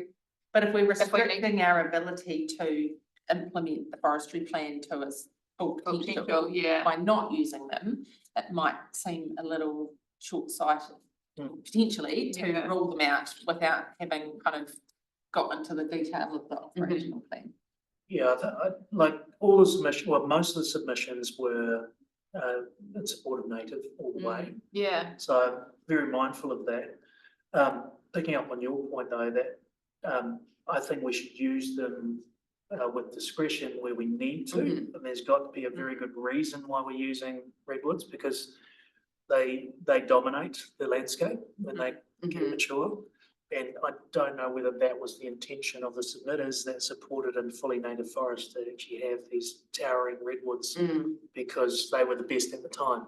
So I think we should be using them if they are the best species, but if there's another species that does that job equally well, then we should be using that instead. That's my personal opinion anyway. How you articulate that in the plan is, I'll leave that with you. Gavin, you want to have a... Yeah, I mean, I think that the comments that we did receive that suggested that the sequoia trees aren't preferred. Those comments sort of struck a chord with me, I guess. I think planting something and saying that you're going to remove it at a certain point in time is a little bit risky, because we'll all be gone potentially by then, and once it's in the ground, it's pretty hard to remove it, isn't it? And it'll be a whole new round of consultation. But yeah, and in terms of the aesthetic, if the main reason was for that aesthetic, the appearance, I don't know if that's a good enough reason for me, because I think we just need to change people's expectations of what the aesthetic is on that hill. It's been changed over the last 60 years by what's there now. We need to, if we're serious about removing them, we need to change that expectation and say, well, that's not what it's meant to look like. It's not how it looked originally. We don't want it to look like that in the future. So I feel like there's strong sort of thing to move towards a native Yeah, forest where Mhm. available, and yeah. the redwood thing is not really preferred Mhm. direction. Yeah, that surprises Yeah. me, that's right Mhm. there, but yeah, Yeah. that's kind of where I got to, you know, after reading the submissions, I was like, there Mhm. wasn't. We didn't get the huge support, like, oh no, the forest is gonna be gone, you know, that, it surprises me that that's what it was, but. There certainly were some. Yeah, there was a few, but the Mhm. majority was, please just plant Mm. natives, I think you that's know, so, and I think that if we're looking at pockets of forest, like enclosed forest, then we should be aiming for natives, even if it's gonna take a tiny bit longer. Okay. But then, well, there's Yeah. two parts to that conversation we talked before about, you know, needing, where we do need exotics and having a Yes, mixture in that zone. yeah, Whether it's 10, 20% to 80%, Mhm. around that, but in terms of these exotic trees, Do as you a, include sequoias in that? as a statement on Yeah. their own, yeah. Mm. Less support of those, I think. Okay, so we can look to remove the sequoia from the list and then leave the others and then have a clarification in there about, as you said, about the early establishment and then over time, whether, or just where they are needed to be justified. yeah, Yeah, and I don't think removing them is an easy option. So plant them Okay, with So- consideration. But, so agreed to change to remove sequoias from the list. I'm happy with that. I'm surprised, but I'm happy with that. But I think one of the big things is that with the other native species, that they'll compete with it. Sorry, the other exotic species, there'll be competition between them, but eventually over time, hopefully the natives will take Take those out. over, yeah, With the sequoia. nothing grows, yeah, nothing grows. in We it. know, yeah. That, yeah, because that's what I think if you're gonna plant them, you plant them with intent. And with the idea to keep, do you know what I mean? Yeah, But they're intentful planting. yeah, and so just, yeah, I think that's where I'm at. Okay, Um, enough to work on. Unless you want to come back now and give us other reasons why they should be there. No, I'm comfortable with Yeah. where that's landed and, Um, you know, maybe they're better in that garden setting or. But I just wanted to point out one thing, it's unrelated, but up on Ben Lyman, there's one redwood there that we've chosen to retain, one. Mm. But it's an established tree that's very, very old. Yeah. And we had the same similar debate. Yeah. It's one tree, so it's not gonna have the same effect. yeah, And It's it's a different massive, location, different thing, but I guess if somebody was to ask that. and it's massive and it's not providing any shade on anybody. No, and there are redwoods planted around the corner, you know how you're going up the access road, there was an area that was maybe about 8 years ago, there's some redwoods planted in there, but a mixture of the species there. So just while we're on the species still, I think there was that, the 4 submissions brought up the point on page 4, under key objectives, should we just, Production first. of the actual plan? I spotted that one and. Yeah. Is that a typo or? Yeah, so that's a typo, so we'll just correct that, and it's supposed to be not, so we added in there, just to clarify that with everyone. On page 4 of the plan,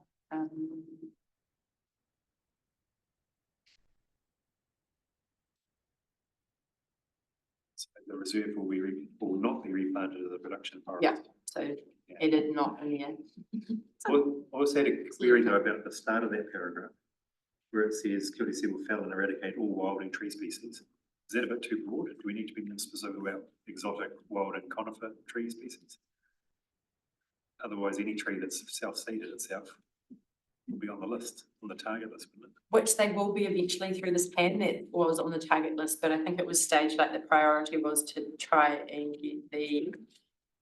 But it would also, Oh. if you just said all wilding trees, I mean, that would relate to any native trees. I see what you mean, should we, Grown just without change, state. just put exotic in. yep. Just to be really given Well, I just specific, want to make sure we're not no, shooting ourselves in the foot by saying, well, you know, yeah, maybe there wouldn't be a place where that would actually happen, where someone would say, well, these beech trees are all self-seeded, let's cut them all down. We've added that, I've added that in there. There was also just a point on page 5 under the first bullet point there. Helen McPhail had suggested instead of control existing wild conifers, eliminate. So want to put that towards you that the plan is to eradicate. So we think Is that align, that aligns with the reserve? Act? yeah, So as it's- well. yeah. So So, yeah, mhm, eliminate, we'll add that. eradicate. Eradicate. So she had suggested eliminate existing wilding conifers and eradicate successive wilding regeneration. So we'll just leave that instead of Eliminate existing wild. yeah, conifers and eradicate eradicate wild successive. generation. But no change. No one. It did say control. So, yeah, it's major control. Mhm.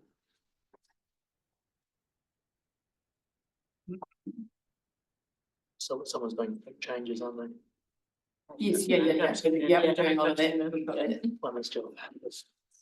So then the next one on the list was planting. Submitters requested the careful selection of future planting locations and species to ensure that existing property view shafts are not obstructed. I think it's just where the reserve comes down. Yeah, that was that couple that came, wasn't it? Yeah. There's a section that comes under some properties. Oh, sorry, what's this? This is one of the maps. You need to look at one of the maps. This was also brought, This one. yeah, so this section down in there. Yes. It was also brought up by the developers of the commonage land about how It's here, that's these parts here, and these houses want to make sure that these are not tall trees Oh, that are like, you in know, front of this them, year. the developer of the commonage land has also requested, if you can see, Oh, where there's that another cut little, out, yes, there'll yeah, be properties looking towards Ben Lomond, yes, below the power lines. They were asking for lower, species, but yeah. we don't have currently. We have, native forest plant. If you have a look at the planting plan, Yeah, And there's some existing. yeah, native there that would yeah. stay. and there's some existing native already that's quite a high stature that would stay. It's a tricky one. It is a tricky. There's a road to go through there anyway, so there What's the will be view some. like now? We saw it when we were on the site. They don't have one on Ben Lomond now, do they? Not No. with the, no. Because of the wildings. So their view will improve with natives theory. But Even it could, with the ones that are proposed, they do grow to quite height, so But we- eventually they, and I guess native, the understory of natives, you know how like at the moment with the pines, you do get this sort of clear view underneath. Yeah. Natives can be a denser canopy with different heights because you've got a whole lot of different species growing, and then you've got more of a bush feel than a, I guess, open forest. Is there a way you can do a sort of stepped or staged height of natives away from the urban areas? Or? We could look to plant lower, but a lot of natives do grow quite high, and you know how like they may be small in your garden and. Which map, like how much land are we talking about? Because it could be quite an interesting one in 20 years' time, where you end up needing to manage that section of the forest to retain the views. Make an expectation. And I feel like this is a forestry plan and its objective is to reforest the hillside. And that seems to be more of a reserve management plan Tree policy. issue, well, not issue, but thing to manage. I think that it could, you could have an acknowledgement that some of the land to be reforested will be under, you know, come under the urban development, but don't know if you can commit in a forestry plan to maintaining views from development. yeah, They were I mean, asking and I, tussock and really low stature planting, which. but yeah, but but then they that is that commonage, because Yeah. there's two different points, isn't it? So, Yeah. so the ones that there's only a little patch under those houses, that seems a lot more achievable to have low heights because there's not, they don't have pine trees there anyway at the moment, do they? No, I think we do in the. I think that's Oh, this other one. the other one. That's Oh, yeah, over okay. there. Is that the little? That's another section up through the Mulligan, you know, when you're cutting up through Mulligan. I think like there's a couple of options. You can almost remove it from the reforestation plan entirely and just acknowledge that it's going to be completely different a different environment there. Do you mean because the road bisects it from the reserve or? Because it still forms part of the reserve land. I mean, It's a yeah, tricky I one. have more sympathy for that little patch that the houses are already there than for the theoretical, you know, like this forest is already there and the places aren't built, so we're just replacing like for like and they can design their whatever they're gonna live in around that, whereas the people that there is no, they don't have the high trees at the moment. Making sure that they're just lower trees. Can we do that? Do you know what I'm saying? But so we're talking about the bits in front of the Kerry Drive, the commonage houses. So and there's the two, living group, right? I don't know which is the best map to look at. Plan, protect the views. I think maybe we just Other than don't the view view shafts in the plan currently, We're not required to provide view charts. if you like. Yeah, we don't want to box ourselves in here, do we? I'm just, But there is reference to view shafts, Well, and on the time walkway train. Yeah, But which yeah, is- view shaft. which I think is, what preserving view shafts is quite different to protecting residential views. and I think that's different. In a with the time- forestry plan as opposed to a reservation plan. Where the time walk's coming up through the plan, that's supposed to be low stature anyway, because it's above 700 metres above sea level, whereas this is down where it's more appropriate to have the native in there, and it is a section. I mean, there will be a road, so I guess there will be some views. And I think what is our key objective of the plan, and go back to that. which is to revegetate the site. Yeah. So there's nothing in the plan about view shafts at the moment, only about the time walk, so if we just leave it as is. Okay. I'm happy with that. And it's managed through the tree policy and then the reserve management plan, Gina? Yeah, future. No? Yeah, I think so. Does that? So, but just let me clear, so the people that are already living there, what are we gonna do with that bit? Are we gonna mention anything, or it's just gonna be a common sense approach? Common sense approach there. Reserve management plan. I think what we're saying is we don't want to Restrict. build in view shafts into the plan. Is that what you're saying? Yeah. Yeah. And you could like on the ground take a practical case, you know, practical view to it, but I do think it's a bit risky looking it into the plan itself. So I suspect some people want us to build in view shafts, but I think that'd be really problematic in terms of this plan. We're probably going to have to do what these guys are suggesting and address it at the time. And it could be quite some time. Yeah. These will be bought, sold by then. Okay.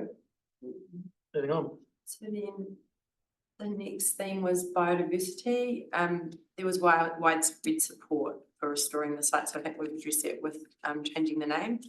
And many submissions viewed the project as a significant opportunity to create a more ecologically diverse and resilient environment. So I think just with what we've covered off there already, we've addressed some of that, but did you have any other comments on that? No, No, I think it didn't. follows on from our reserve management plan work that we've already done. Yeah, and the key theme is they want to increase biodiversity. I think the plan addresses that. So then the next. Well, I think it was specific, more specifically the native flora. That's what it's really going to target. Yep. I could mention something about cryptic skinks, someone mentioned. Does anyone know anything about cryptic skinks? I had a discussion with, a really interesting discussion with Southern Lake Sanctuary Trust, and they're working with Queenstown Hill Station because the cryptic skinks live on the north facing rocky outcrop, so above where so our not on the reserve. is. Yeah. But we'd support them with access, things like that, to support the work that they want to do around cryptic skinks and really unique little population. only exists on some specific rocky outcrop Right. in Queenstown, so There's neat always a little, skink somewhere. yeah, neat little skink, yeah. Because Daniel Sweeney is that in submission for cryptic skip. I think so, yeah. I know. Why is so cryptic? Can't see it, no one's ever seen them. Haven't you? Cool. They look like just a normal skin. One of the They're very good crosswords. They've got a crossword on that. cryptic crosswords. So then the next one was recreational activities, and it said, so we had the submission on, a few submissions that mentioned the time walk, and they highlighted that its importance and significance to the community, and also the structures on the time walk, the gate, the basket, and the panels. There was support for its protection, both during and after tree harvest.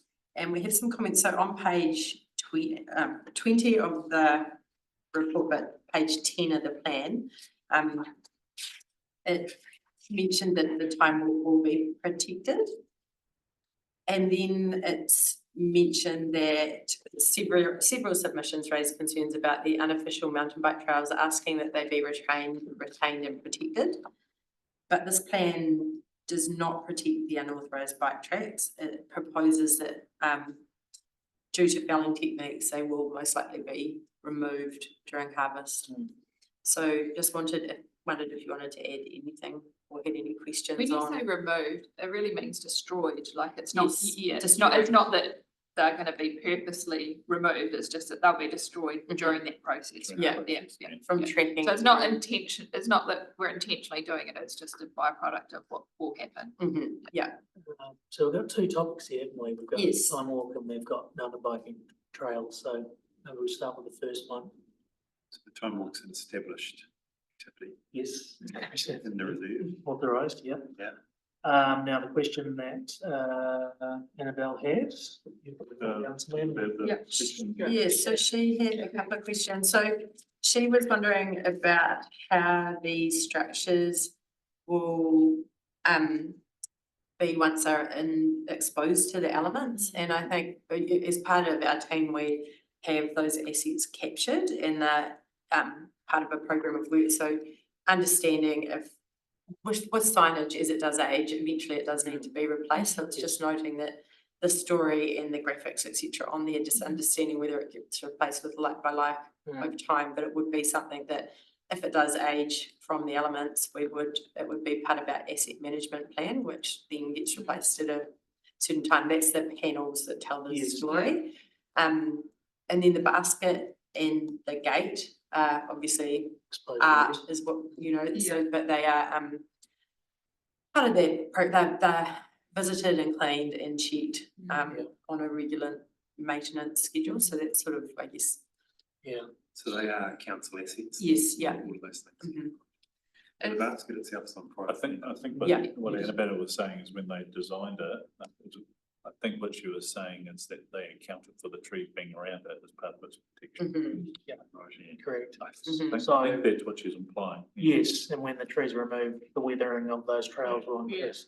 So what we're saying is we would probably just account for that loss of trees through just our maintenance regime. Okay, so basically the reserves team or parks team will Pick it up. put funding into maintaining that trail. Was her question also related to while the forestry was being removed?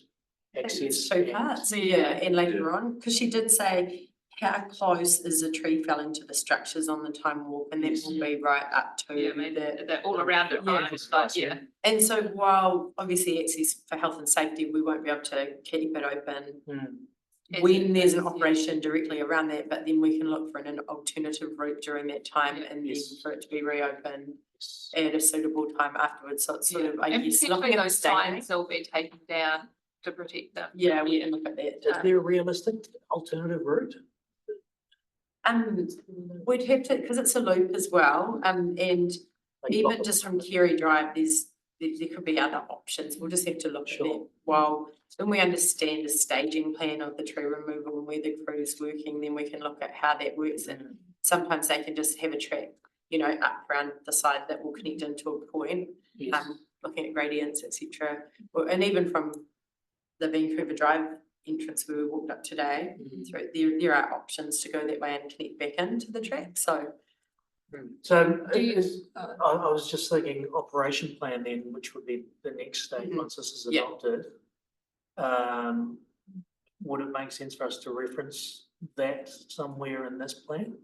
Say how we're going to work to protect the walkway as much as we can and I don't know, because I assume that's why she's asking the question. Yes, so what the plan says at the moment, while the time walk will be, that actually says that there is a cost to protecting trails when harvesting, while the time walk will be protected, unauthorised bike tracks will be removed, so it's saying that it will be protected. It also goes on to say within the plan that there'll be an opportunity to create new trails in the future throughout the site. So that's looking through the reserve management plan using, there's some policies in there about creating a biking strategy. So, all right, so we're crossing over to Yeah. biking again. Yeah. But specifically the walkway, are we? Well, what I was thinking with this paragraph, so this is page 10/20. Maybe we separate out the time walk from the mountain bike, so we just specifically have a little paragraph about the time walk and the plan to have that protected and the assets, so we just, I guess, beef out that a little bit, because I know the thinking is there, but just for the sake of people reading it, like, I get it that you guys are all on top of that, but maybe just for the sake of everyone else, and they know that actually that's what our thinking, that's our plan to protect it, and then being a little bit more specific as well, so have the mountain biking and the time walk separate paragraphs, so they're not intertwined, and maybe because it does say unauthorised road tracks may be removed, again, maybe change it from may be removed, because we're not actually planning on removing them, they just might be destroyed. Would it be helpful if you said won't be retained? Yeah, So or I guess, I guess. Being removed means is when I'm removing it. Removing it, but we're not doing anything to it. We're Maybe just it won't be doing the retained, job, maybe. yeah. So it's kind of like maybe you have the time will be protected and these are the kind of things that will happen. The bike tracks won't be protected or something, you know, or something like that. So You need to say access. Something about access too, because I think the time walk will be protected kind of implies that you'll still be able to do the same walk all the exactly, time. yeah, maybe just say that it might be, exactly. Yeah, but something about that, but just make people clear that while they'll always during be able to construction, upline there might need to be Temporary. temporary changes alternate proposed. routes or, yeah. And then I also think for the mountain biking, like there are going to be some quite strong comms required at the time to actually prevent access. Yes, yeah. Because it is unauthorised. And it will be really unsafe. Yeah, so I think something within what you're saying, those two paragraphs around. Yeah, but just separate them out so that they're not, access. Yeah. that they're not this, because they're not the same and the level of protection is completely different of what we're gonna offer, right? Yeah, I mean, I agree with that, having said the paragraph for the time walk and mentioning the route itself and the structures will be protected, that there may be some closures, temporary closures or diversions during operations. And then also like to touch on the need for increased maintenance while the forest or while the planting re-establishment, maybe until it's got a high level of protection from that surrounding vegetation again. But actually where the time walk is not replanted, and that's right up. Well, some of it will be low stature as it goes, but it used to be, that was all used to be clear.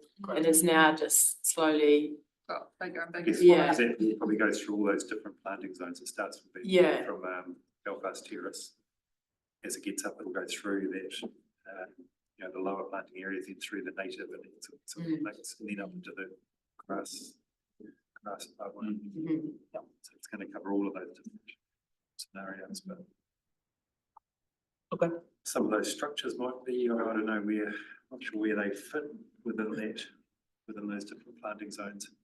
Most of them are, I think, most of the signs are in the middle section of economics and natives, like there's not many signposts above. Above there, yeah. Okay, so treat them as two separate paragraphs maybe. And And I agree with the mountain biking paragraph. There's no obligation to try and retain those unauthorised trails, and they might be damaged during forestry. Yeah, I guess that's what I'm suggesting, that wording is, they won't be retained, it's different from being removed. so actually on that, do we want to have a bit of a discussion on the unauthorised trails, just to make sure that we're all clear on? Well, what we're my trying to do? question about those is that they would surely fall under the reserve management plan. Sorry? They would fall under the reserve management plan. It was pushed back to this plan, wasn't it, from the reserve management plan? So I think what the reserve management plan states at the moment, that there will be a biking strategy for both reserves to understand where the trails will land. But within the reserve management plan, it was stated that those trails would not be, I guess, they would still be unauthorised because they cross both public and private land, and they weren't within the actual reserve, so we weren't bringing them into the net, we're all recognising them. But it was also pushed to this plan that the actual trails would probably be, as we said, removed because of this plan. So that's where some of those submitters said, yeah, please don't remove them. But I think now's, this is a decision which is in the plan at the moment to say they won't. There'll have to be a new network developed if that's appropriate through that strategy. So I guess the question is, if the unauthorised trails are not re-established, is there an intent within one of the plans to establish an authorised biking network? And can we allude to that within this forestry plan, or do we need to? So far in this plan, it does say that we will look at, there will be opportunity to have a new network, but it doesn't really specify what that looks like or what users would be. So I think that's the silver lining of all this, isn't it? Well, I guess my question is, this is the restoration plan. Does that need to include anything to do with providing new mountain bike tracks in the future? We could refer to the specific policy that, like, in the reserve management plan that sets out the process for establishing the trail master plan, and refer to that as the future opportunity. Okay. That could be a solution. Circle back to the reserve management plan. Yeah, I think it is quite specific for walking trails, so the development of the new logging road infrastructure provides an opportunity to create new walking trails. But if we have signalled in the reserve management plan that it might or does include biking trails, why wouldn't we? It doesn't specify that. No. It says that there's an opportunity to develop a trail master plan for both reserves. And then sets out the steps, the process that you would follow to the consideration of whether or not it would be appropriate or not. So it's more of a process-based policy. But you could have that reference there. Yeah. We've just said, just kind of, because this appears that biking trails are being completely locked out. Right. But that would reference to that policy around that trail master plan and the assessment of what's appropriate in the future. It might be just having a paragraph or a sentence. That links that back. That paragraph silent to trails. Just take about walking. Yeah, that's the so way to say it. maybe something about walking and just say, Yeah. at some time in the future, these roads could be used for new trails. Yeah. Then the reserve management plan can then decide what those trails Yeah. Sure. are circular. Right. Establish the avenue for potential new networks. Yeah, and there is, as we've talked about a separate paragraph, there's reference to the time walk, but it's a already established walking trail. Authorised. In the reserve. Yeah, and authorised, it's an official walking trails. So it separates it out from any unauthorised mountain biking trails. How many submitters were there on mountain biking? I would say there were about 5 or 6. Okay. It was just And a handful. Mountain Bike Club, did they submit on trail? No, they didn't. They didn't, did they? No, they So were what's just their position on- individuals. Do they have a position on unauthorised trails? From their submission on the Ben Lomond Yeah. Reserve Management Plan, they were concentrating more on Ben Lomond. Didn't really go into detail about supporting that. And we're supportive of the opportunity to contribute to the trail master plan that would come as the second part. Yeah. So it's all about timing, I think. Yeah. Okay, enough to go on there. Yeah, that's it. I've just written a note. When does everyone want to break for lunch? We'll just have a very quick one. Yeah. Like, what's the next topic? And then we've just got 3 more themes after that, so if you want to break for lunch and then. Yeah, Yeah, shall we do that? quickly? Have a quick 15-minute break and Yep. adjourn for now and then what? 25 to? Start then. Right, welcome back. We have reconvened in our panel and deliberations. Where are we up to, Greg? Okay, so we just covered off recreational activities, and then there was another theme after that, which we didn't go into a lot of detail, which was just future recreational trails, which I think that's covered off by the proposal before the break. So then the next one was landscape and visual impacts. Some submitters noted that the current trees provide amenity, shelter, and contribute to an alpine appearance. There are a handful of people that clearly push that point. There were concerns that clear felling would leave a highly visible scar on the landscape. However, many other submissions acknowledged that while there was a short-term visual impact of removal, it's temporary and the future vegetation is expected to enhance the landscape. So I just wondered if anyone had any comments on landscape or visual impacts. Is a piece that says 5 to 10 years growth for vegetation or revegetation. Is that based on previous experience, or is that just a rough estimate of what we think the visual impact will be? That's a rough estimate. I guess it depends on budgets again and the staging and what that looks like in some areas where the not as aggressive wildings, like around the base where you've still got wilding species like your sycamore and your rowan, etc., but they would be removed at a later date. So there is still going to be some cover on the hill as it's sort of moving through that process. I mean, you can look to Coronet at the moment. You know how the trees took, it was 3 years to remove the trees, and then coming through afterwards, it will be a while. So it is a good 5 to 10 years before anything. So is that, like Coronet Forest is probably quite a fast or aggressive timeline. Are we expecting it to be similar on Queenstown Hill? It's budget dependent, right? So possibly going to be longer. You know, we were saying the shortest time frame, I would say. So up there it's 100 hectares, Coronet was 200, just to show you the different scale. But there's some more complexities up there in terms of urban boundaries, which you don't have at Coronet. So there's a few things, you know, there's public access, which is a lot higher in this area than it is out at Coronet. There's all sorts of things that could slow that down. So I'd say, again, it would be about a 3-year at the minimum, if we did have available budgets. Yeah. So and then 10 years with the planting. I just wonder in the plan whether we should be maybe a bit more conservative with our timeline. Just with the fact that I don't think it'd be a good idea for us to have public expectation that trees are felled 5 years later, it's established and looking great. Because realistically, I don't know whether that's going to be the case. So do we need to extend that expectation of time frame out? We can.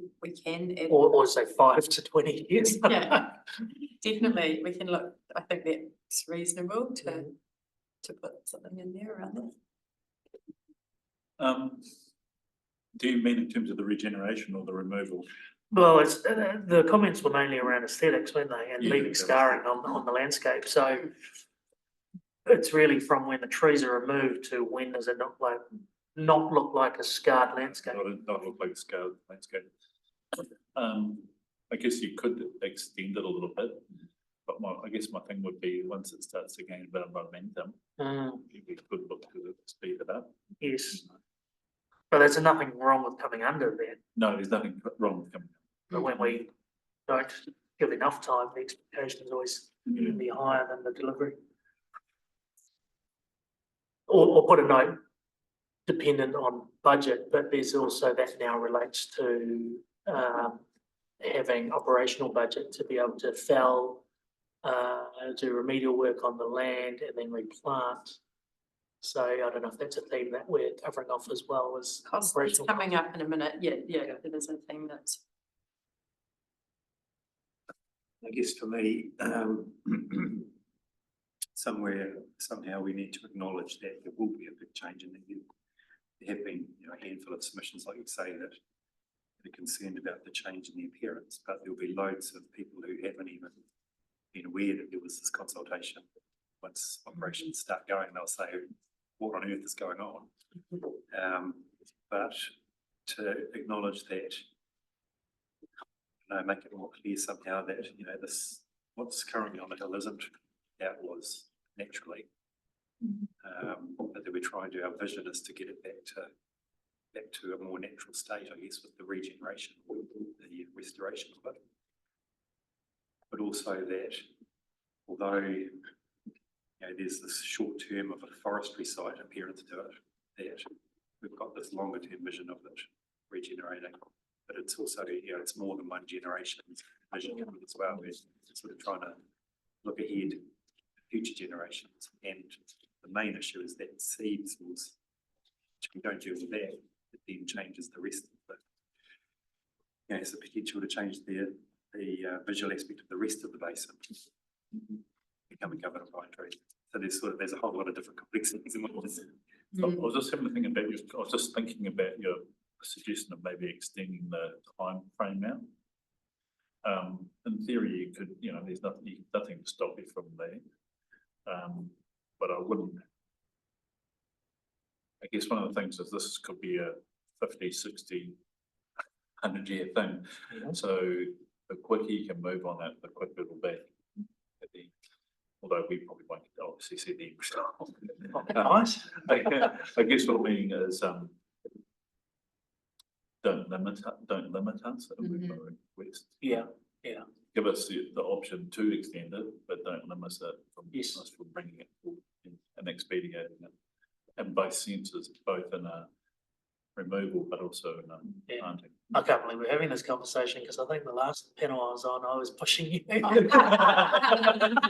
It was occurring to me. It's like, no, that's exactly. I'm thinking. Be bold. Be bold. If let's say if opportunities came up for moving things forward a little bit, say with the WCG, they have some funding to accelerate. Yes. They might be looking to do some of that work on their neighbouring lands and private lands, and there may be opportunities for restoration that might come up. And so I'd hate to be limited a little bit, if those opportunities came up, we could take advantage of those. So maybe the 5 to 10 years is realistic, but it comes back to this conversation around funding. Yeah. Making sure that funding to progress all stages. And just to add to the 5, so just how do we read it? On page 28 of the plan, and it's under other considerations, and it's just talking about the experience and that the landscape will change the feel of the trails, especially during the first 5 to 10 years. And I think just going back to Grant Hensman, the submitter, who said, over time change, you just don't really notice. So I guess after that first 5, 6, 7 years, I guess it becomes the norm. So then the change is just something that is accepted. So I think maybe that in the way that this is written, that might be acceptable because it is an initial change. So I think that's what I was trying to say is initially it might be quite a significant change, but over a period of time, it won't feel so significant. Yeah. But do you think there needs to be more weight in there about the change in the look? Are we? Yeah. Oh, sorry. I'm just saying, are we talking about there will be no change for the first 5 to 10 years because there's not currently any funding and until we get away, or are we saying from when the harvest starts, it will be a 5 to 10 years that transition? And there will be, the community will have to understand that it's not that set state. Yeah, I mean, I actually think it addresses it in the plan already, in the sense that it is mentioned a number of times. It is kind of implicit that if you chop down a forest, it will look different. Like it's not, we have to be realistic that that's, there will be visual impacts, and what we're saying in this plan is the benefit outweigh the costs of that, And lack of visual. it was planted as a plantation forest? No. No, this is Yeah. all rolled and spread here, that wasn't. Yeah, you can just see there are some old photos, I think, just with sort of spreading, so no, not planted at all. There might have been the odd Arbor Day planting at some stage, but not, Because I guess you could argue that, well, if it was a plantation forest, that there is always the intent to remove it. yeah, no. It comes back at you and it's a wilding and not being planted, but yeah. Yeah, I think to Gavin's point though, there'll be a lot of people that have no idea this consultation happened. And when they see those first trees coming down, they'll be up in hysterics, saying we can't leave it like this. And then we just direct them straight to the plan, which will say this is the time frame. And I think that will really help, because having lived the experience in Arthur's Point where those trees were removed without a plan, that was the community's main concern. And if they can see that it's all been thought that is all being thought out and it's part of the funding and requirements, then that's strong communication. Yeah, and I guess because what you were saying is this is the plan, but then an operational, are we calling that a plan too? Well, that's for another name. Yes, plan. Yeah, operational plan.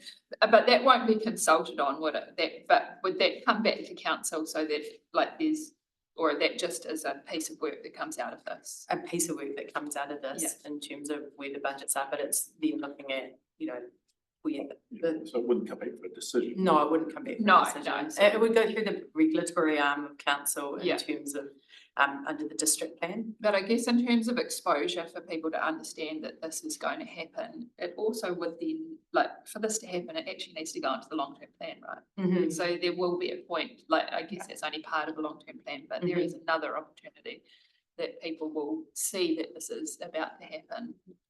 Do you know what I mean? Like, that's kind of keeping it, because, you know, we're not chopping down trees next week. So, you know, there will be opportunities, and that's really up to people whether they look and listen. But.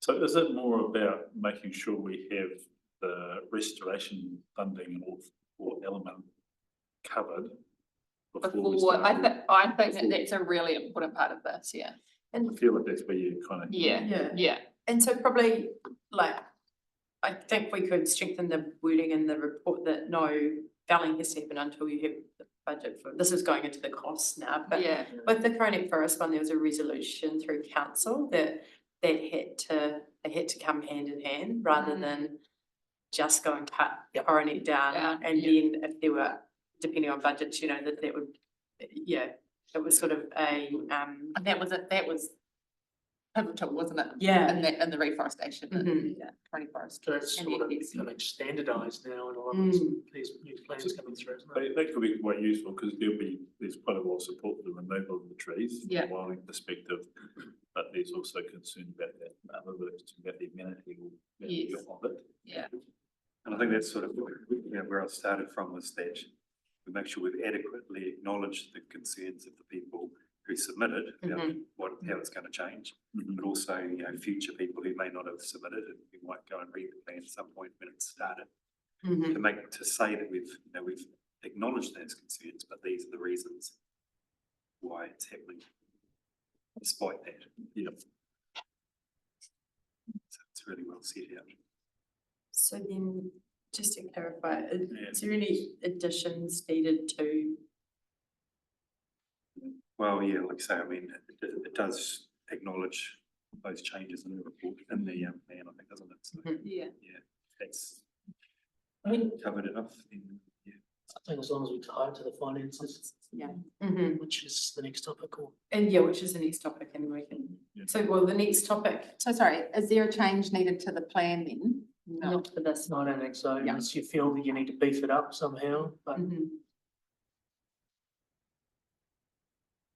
So then the next topic was operational considerations. So quite a few submissions noted that some of the trees may have been planted for slope stability, and expressed concern that their removal may lead to increased instability.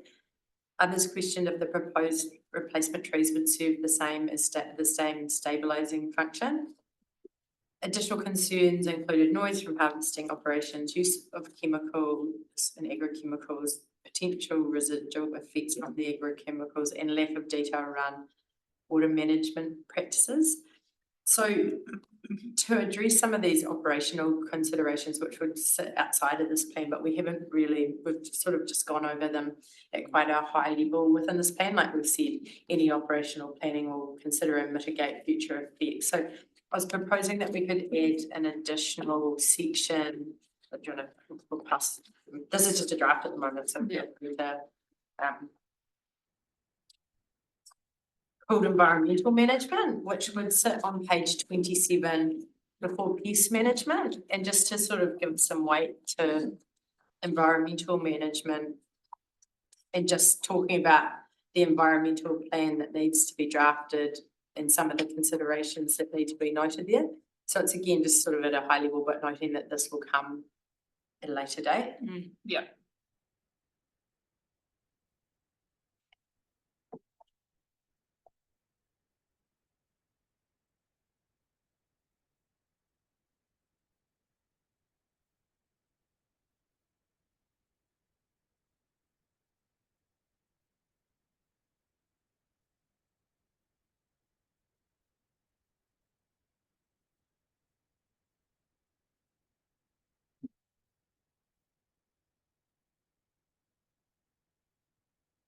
So this information on environmental management will also fall into the harvest plan. Yeah, that would be very detailed, you know. Duration of Yeah. practices. But this is just giving, because a lot of the submissions that came through said that there was just Yeah. not detail. enough detail. So Yeah, I do wonder whether we just need a statement about next steps. If this plan is adopted, next steps, is that in there? yeah, so somewhere? there is in the plan. Consideration, no, we didn't have next steps, no.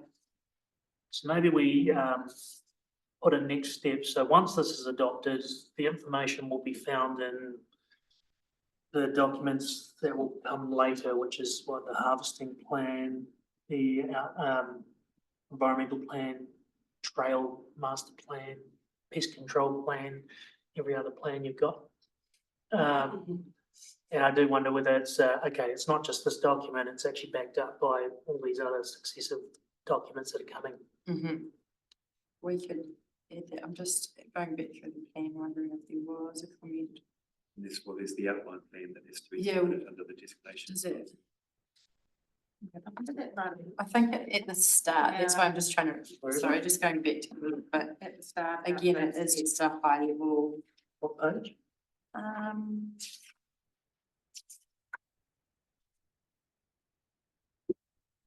So.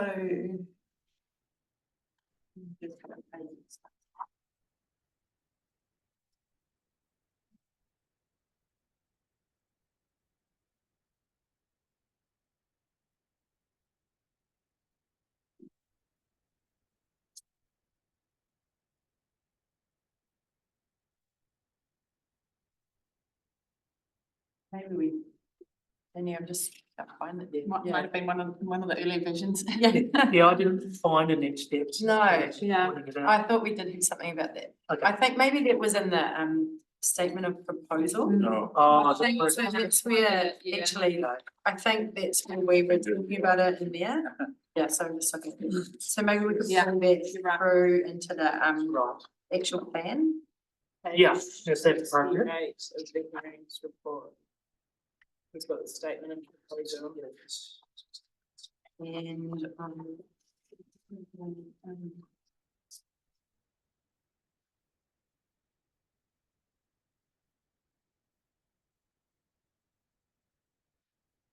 So just for my clarification, how's the statement of proposal used? Where does it fit into this? So we have obviously the draft plan. yes, so the draft plan, so the statement of proposal was like a summary document for people to pick up and read. And the only difference is the next step, so. Oh, so this is a smaller version. Yeah, of the draft. it's basically everything just pulled out of the draft, but there was no additional or new information in the statement of proposal except for on page 80, which says next steps. And that wasn't in the, and that was, I think, to tell people about the process. We were Yeah, I the think process rather than. Yeah. Um, Okay, I'm glad we picked that up. so we could add this next steps into plan. I knew we'd run. Yeah, great. Harbour plan, environmental management plan. Oh, it's And the outline. environmental management. I mean, that could be Yeah, we can- redrafted a little bit, but yeah, it is. There is reference to the outline plan, Yes, so maybe it just needs to have this added to it to yeah. that part. So, do we know how many plans that are gonna come out of this? Yeah, so basically so what happens from here, we would we need a harvest plan to Yep. get the consent and then revegetation like detailed in terms of species numbers and where they'll be planted, Yep. et cetera, staging after that because, yeah, so that's the two plans and then an environmental management plan is needed for any actual physical work on site by the crew that would be doing it, like a health and safety plan. So there's quite a number of plans that you need when you're actually carrying out, operational work on the site. Yes. Yeah, and so there's all sorts of levels. You have your high level harvest plan and then it goes down to your monthly, your daily, like as you're working across the site. Yes, and then there was mention of the trail master plan as well. Yes, which will sit sort of outside of all of this and be. Oh, and the pest control plan. Yeah. How many is that? It does sound. So with the next steps, do you want it to be specifically around the harvesting element of it?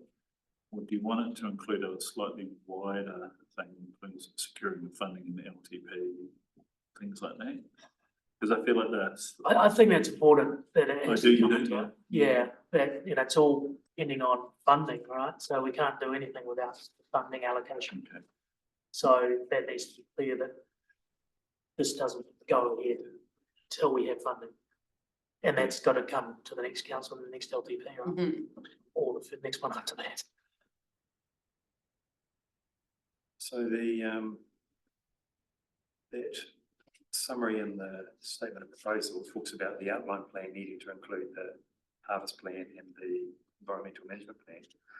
The section, so appendix 1 in the plan itself, that's the requirements out of the district plan, isn't it, for an outline plan? Or Yes, that's what's, an outline that's plan, the yeah. detail in there. There's quite a lot of So- conditions that need to be met. Yeah, but the requirements for the outline plan in the district plan don't specifically mention those two things. No, that's, I guess, the umbrella which they would, so if you look at appendix 1, Yeah. all of that would sit within the harvest plan. That's just how it's specified in the district plan. They're quite unusual Yeah. designation conditions. Right. They got a bit creative, Mm-hmm. Just wonder whether. but it does- So it does talk about the harvesting, forestry operations shall be undertaken in accordance with the harvesting hazard management document. Which would be a harvest plan. I think, and like we've done with this forestry plan, it will be ensuring that it does address all of those conditions. Yeah. But it might reference So that we- hazard plan is Yeah. actually called the environmental management plan or whatever. Just because those conditions are quite old as well. So, but they will definitely be met, but they might, there'll be some But explanation as to how. Yeah, where I was getting to is that the district plan has these underlying conditions, but whether we be a bit more specific in relation to this particular plan about the environmental management plan and the harvest plan for this site. So it's more clearly set out in this plan that we're talking about. Sorry, say that. I'm talking about community plans. Yes, I know. yeah, sorry, say that again. So This plan here, the plan that we're talking about today, Yes, yeah. the restoration plan, restoration management plan, does have as this appendix, the underlying conditions of the district plan Mhm. in relation to the outline plan. But whether we also just add in a little bit more specifically what's required in terms of the environmental management plan and the harvest plan for this site. yes, agreed. That covers. So I'm thinking on page 28, we could add in next steps and then pull that a section in. Yeah. And we could get you to review it, including some of this detail here. Yeah. But maybe we summarize that a little bit so it's not so. Yeah. So your next steps will literally say outline plan blurb. Yeah. That will include an environmental management plan blurb. Yep. And any other plans. Yeah. And we blurb on the list. Yeah. Trail master plan, pest control plan. Yeah, so I'll just summarize some of that instead of having. But you're still gonna include this proposed addition? No, we're saying maybe summarize that. Yeah. Some of it's, I think still some of it's still Yeah. relevant, but maybe just rewriting all of in context of what we talked about. You probably still insert that when you're needing. Yeah. This last, but it's the next Okay. one, which Yeah. summary, or yeah, it's like a recommendation or conclusion at the end. That will address some of the concerns in the submissions around hydrology and geology as well as. yeah, shipping. Okay. And then just be with me one moment while I just download. So. Are you ready to move on to the last one is. The cost, so there was concern regarding the overall cost of the project. The submission highlighted that the planting and maintenance should not solely rely on volunteer efforts and that adequate funding and planning will be essential to the project's long-term success. So that's where, as we said, we can put something in there on next steps that a budget will be required.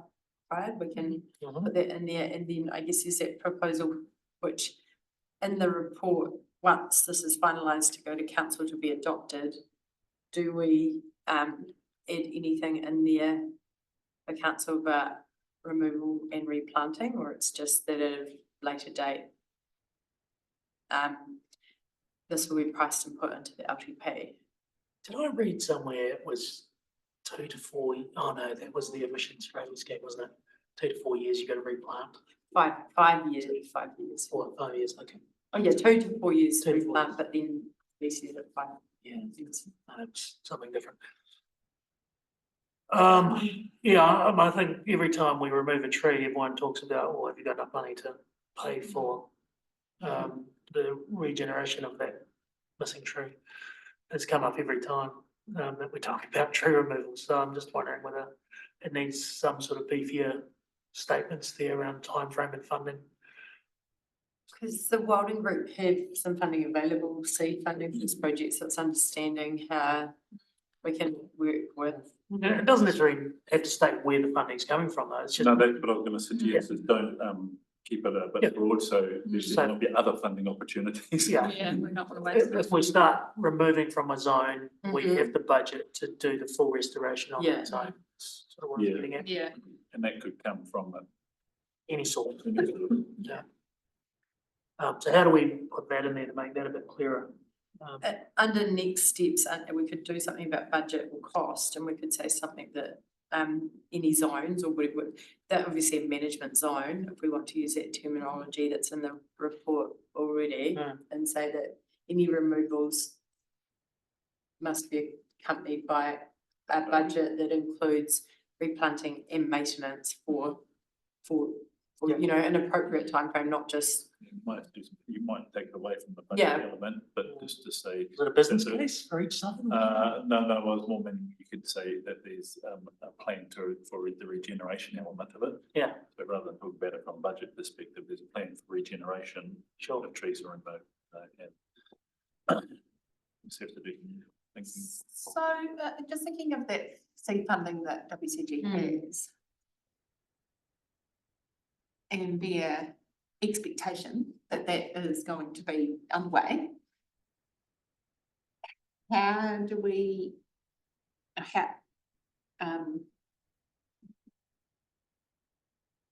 can we be silent on that? Or just have that broad statement to say, well, any removals must be supported by funding for planting? What happens if there is no money in the next couple of LTPs for the replanting? The WCG will have to look elsewhere to spend their money. Or, No, but they can they've got it set aside. But then, But what I'm if saying we is can't get any replanting money, did they have to use some of these to replant, you know, like? but I think that's the risk with this particular situation, is there is a group that has seed funding, that has an expectation that they can crack on probably once this forestry plan is done. But the caveat is it must have a budget in the LTP presumably for reforestation. So how do we anticipate that in this process? So that's why I mentioned before that, we make it a caveat that there's some money for restoration, so that gives us a tool to manage it. That Yeah, I understand that. I think that, you know, the advantage to that caveat is that it gives us more weight for an argument into the LTP to get that funding. But the potential downside is if that funding doesn't get approved, then the WCG, their expectation that they can go ahead with Queenstown Hill Harvest started is not going to be met. I think they recognise that today. I don't know if you guys heard that. I talked to Grant I think later and he said, we will find funding. I don't know what that meant, but his interpretation was, yes, they would need to find the additional funding for replanting as well. Yeah, so well, in that case, it's maybe that's sufficient in there. But I guess it's a double-edged sword, isn't it? You don't want to, you want it in there so that you can ensure you have that replanting funding, but you don't have to defer the removal funding because we don't have the replanting funding. Also But that's erosion. the reality. I guess, Yeah, on the ground. I Is think there there's an a bit- erosion aspect to this as well, though? Like if you don't replant and you leave it exposed without replanting it? Oh, I'm not questioning whether or not we should have that caveat in there, absolutely. Sure. Oh, I agree. Sure. However, just the ramifications of that need to be fully understood that. So I Yeah. think this goes back to that when earlier we talked about the timeliness of the regeneration element of it. This is what I was kind of referring to, the 5 years. So I think what we were saying before is that you've got to have the funding for the regeneration happen before you remove. But you could actually inhabit and said that there's a little bit of a gap there. You could remove and then there's a delay with the restoration. So, but I wouldn't encourage that. I don't think that the community would. So we were talking the other day about the costs involved and, you know, I think from memory you might have mentioned as a comparison with growing nature place. You know, maybe something like this might be $8 to $12 million or something, if all of was all done. I guess the question I had then was how much of that is cost of the removal of existing trees and how much of it is the cost of replanting or the replanting. If someone like the conifer group was to do a bit, I don't know how much they would be biting off in chunks, you know, how much money they'd be spending at a go.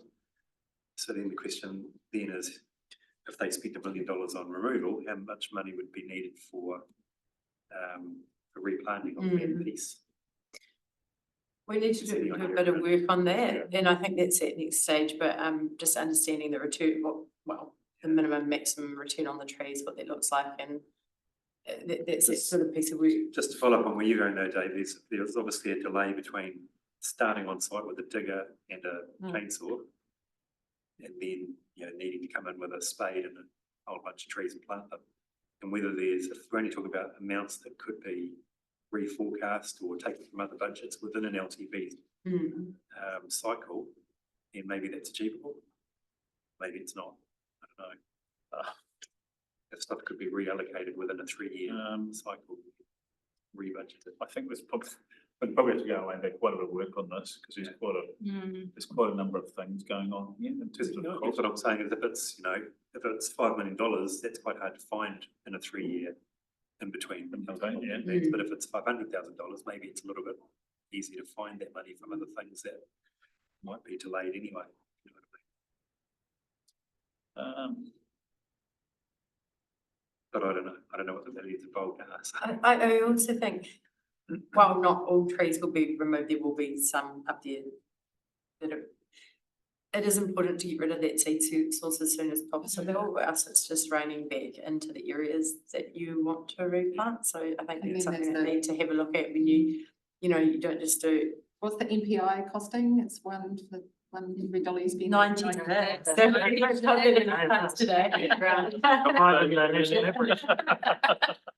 Yes, so there's that side of it as well. Sorry, so you're saying you can't just clear everything? No, you should. Well, you need to replant. You need to hit. So If you don't start this project, you need to continue it. and Yeah, finish it. otherwise. But at the same time, you need to come in pretty quickly and replant or grass or have something growing on that site. Just because we know with the nature of the hill and I'm changing. There's a few drivers, there's wildfire as well, so. I think, how does this plan? How is it, you know, best written to be able to influence the LTP to achieve removal and reforestation? Is the, It's got multiple benefits too, right? So Mm-hmm. it's not just, aesthetics. So it's, I guess what I'm trying to say is that it should be, in this plan, should be more of a reason why we should be able to fund it all, Yes. as opposed to why not. Yeah. So how do you do that, as well as ensuring that you do have that caveat that you can't just chop down and not have funding for the implementation. So Probably need some more detail about the cost of removal all in one go versus by zones and bitsy pieces, which probably is not as cost effective, I imagine. So will that be addressed in the next stages? I It think- feels like a next I think stage. the next stage, there's a few things to do. It's a So high level like harvest plan, for- which then works through the costings from there. So I do, Understanding procurement, what that looks like as well, because that's another. Yeah, plus, I guess I'm also saying, if this was to be endorsed, it gives us the options to go in and explore other things, including the LTP, including discussions with the WCG, and be able to piece those conversations together. So for the purposes of this plan then, because it sounds like we're maybe going a bit too deep into the weeds here, so if we bring it back up to the higher level, do we need just a statement around funding expectations? And that we would expect somehow that we remove and prepare and replant and leave it at higher level. Yes, I think that's really important. I think it doesn't say that at the moment. It's silent on it. So I think maybe if we do have something in there, it gives it weight in the future. Yes. And especially from the submissions that have come through and what we're hearing, and just generally to have that, to say, as we said, if a zone is removed, it needs budget to replant, whether or not we're doing small zones over multiple years or whether they come in and do it all. At least there's a commitment that something's going back in when it's removed. You can also say the reasons why that position was taken by the panel today is because of these reasons. Yeah. So it feels like you guys are, the outcome you're really wanting, beginning about the funding, putting the funding over, is that you're wanting the regeneration to happen quickly after the removal. And that we have a plan for that, whatever the plan is. We're not deciding on what that plan is today, but just that there is a plan. There's a plan, so that expectation is one of the key drivers, there's not a delay in there, it happens in hand. Yeah. Okay, we'll add some text in there and then we'll send through the plan for you to review the track changes. Okay. Is that the last of your themes? Yes, Is it? and I'm just wondering, that was the last of the themes, and then. Yes, does anyone have anything else that they, that had come You're through? on this one. Well, Yes. I guess that's that lady, but I feel like we've covered off, she called it environmental impact studies, but I think that we've kind of covered that in the environmental plan. That'll be covered there. But then I guess it's talking to, and again, this could be that this is the plan for the next stage, but maybe we just talk a little bit more. It is in there, but about the removal of slash and I know that it is already in there, but maybe we emphasize that a little bit more, that is going to be fully covered in the whatever multiple plans are coming. I've lost track of where that it probably falls in a couple of them, to be honest. But just so that people are aware that we're very aware that that is going to be a problem to mitigate, and that that's does that make sense? I don't know if it, because I mean it is talked about in the plan, it is currently in there anyway, but I wonder if we can just I could propose that we were doing this next steps and proposed additions on the environmental management plan, just make sure that Salicia's mentioned in there as well. Yeah. And then by adding this detail around the environmental management, it's just bring it more to the forefront of that we do understand that XYZ needs to be considered when you're removing trees from a site, because there are that they need to be balanced in terms of and managed the effects. And then do we need to just talk about, I'm not going to sign anything, by the way, but do we need to talk about the people that want the decision makers to sign over their life? The one submitter, and she came and saw us. Oh, but there's a I couple think of a couple of people mentioned it in their submission. I was thinking, what is the legal avenue And for I- us to do that in the first place? And I was like, oh, there'd be no point in me signing anything, I'm not going to get money anyway, so.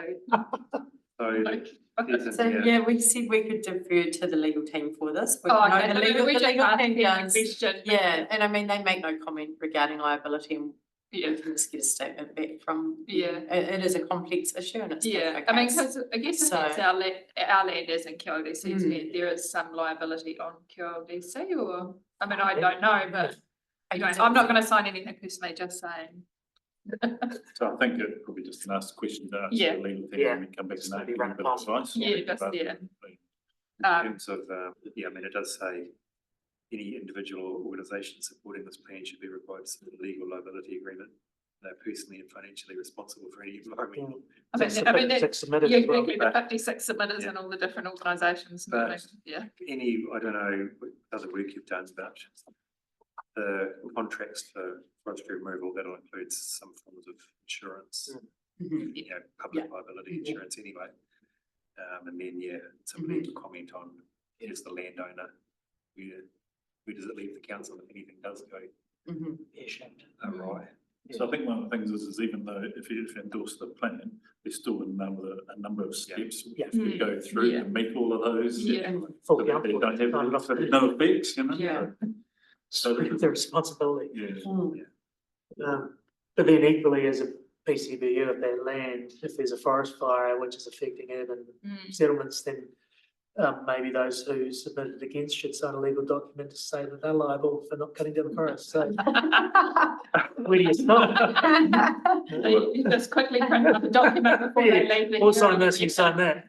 Or they're available for the 96 times of the.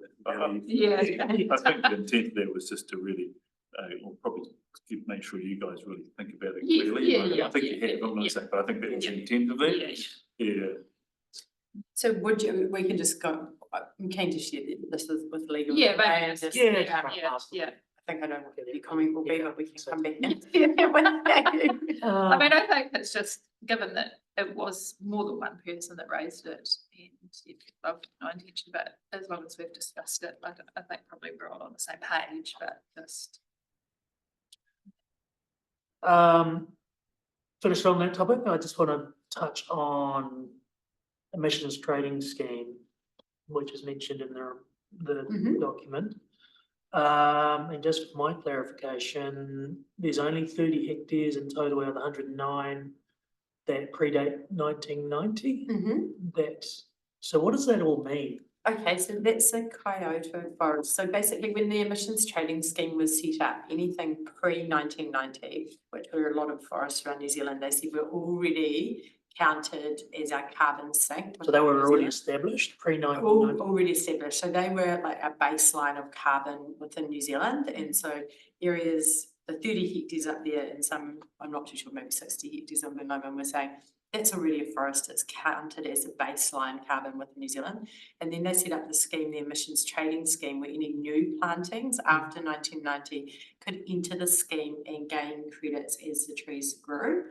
And so that's the two, like, so basically anything outside of our 30 hectares, if we wanted to now, we could, if we planted it in a species that meets the definition of a forest, we could enter into the emissions trading scheme and gain credits as it grows. But if you cut them down, you have to pay back your liabilities. It's a sort of a balanced. Right, so as long as you cut them down and replace them, you're all good. Yeah. Within the 30 hectares, if we remove those, what does that mean? We know, so within 30 hectares, if we cut them down, we just have to replant. Yes. That's all, and we got a one-off distribution of NZUs or New Zealand carbon credits back when the scheme was set up for having those trees in that area. Yeah. So that's sort of, so the 30 trees are not in the New Zealand, 30 the hectares. 30 hectares are outside of that, but anything around there we can cut down and we don't have to replant because we're not in any scheme. So, So, yeah, that's the 30, they're within the scheme. If we cut them down, we need to replace. Replant. Because that's it. Yep. To get it back to that neutral thing. Outside of that, there's no requirements because they're not even into the scheme. So 79. sorry, not the, hectares so better. the scheme is something that you can enter in. We're not in the scheme. We were told that's a forest up there. If you cut it down, you have to replant it. Here's some credits. And that's the Kyoto pre-1990 and that's the 30 hectares. So the 79 hectares, we can cut them down and not replant. Yeah, And or there's we credit. could plant something and we could enter into Oh, the scheme. yeah. We could enter into Enter the- So we can enter the whole But not in the 79. scheme. We could go into the scheme if we wanted, and that's something that council has. So in other words, there's a finding that we're bound for the 30. Yes. We've got to replace. Yeah. So in the scheme, the others are not in the scheme. And we're not bound. And once Not we bound, but we're re-enter not those, anyway. Not bound in the scheme Yes, sense. yeah. so if we replant 79 hectares in forest Mhm. and we enter the scheme, we're then bound. So the scheme then we would be given carbon as the Yes. trees grow, whether it's Yeah. natives or exotics. And then once they get to an age, you could either just do a carbon sink, so we're not going to harvest, but if we decided to harvest, we'd have to pay back that. Yeah. And then we'd start again. What Okay. does that have on this though? In particular? Nothing, if we just don't, if we replant right now, if we cut and replant, then that 30 hectares, There's There's no, no there's no requirement about what you have to replant with. You can plant with. it just has to be the definition of forest, so even Manuka is a forest species because it reaches the right height. So We're going to cover that though by this, what's being shown. Yes, yeah, because we're replanting more than 30 Yeah, hectares because as a we're forest. proposing to replant. With the Yes. species Mhm. that qualify as a forest. And the reason council's never looked to enter the trees, the area outside of the 30 hectares into the scheme is because they're a wilding species. And so it's been sort of a bit of a great point about, oh, well, we want to cut them down at some point. What's the point in entering them with the unknown carbon market? So that's why we've never entered the rest of the hectares into the scheme. So, I mean, the reason I brought it up, because it was a submission based on, and they were talking about the negative impacts of cutting trees down and the emissions, Mhm. carbon sink. So in here, it doesn't necessarily say one way or another whether it's a benefit of removing the trees, replanting them and actually entering a wider number of hectares into the scheme. I'm just wondering, is there a point of us adding that in to say, hey, actually, by the way, we're increasing the amount of carbon sink in the future and I think we will, when a forest is cut, you're removing the carbon, so there is going to be a decrease in carbon there, but then the new carbon that's proposed will increase, obviously, biodiversity and carbon over time, and even some of those, the higher up shrubland species, as Helen was saying, there's quite a lot of carbon even in the soil from those species, and there's not a lot of science around how much compared to a production forest. There's been a lot of work done on a production forest, so there's still science happening in that space where there could be just as much carbon as these fast growing. just retaining the soil. Yeah. But in terms of interest, so at the moment we've just stated about that 30 hectares, but I don't know if we should go into the scheme in this plan of opportunities. I think we just Yeah. keep silent on. It feels like that if we were to retain the trees, there would always be an ongoing carbon conversation because we're already under pressure to remove them. But with the plan, it's removing that because if we replanted with natives, that will be a perpetuity in terms of carbon. Does that make sense? Am I making it clear? Yeah, it does. Do you want a comment to say something like, there is an opportunity for areas outside the 30 hectares to enter into the Yeah, and scheme? even in this, it sort of says the penalties if we don't replant. In the second paragraph there, I think it's saying somewhere there. Page one. Sorry, page 7 of the draft.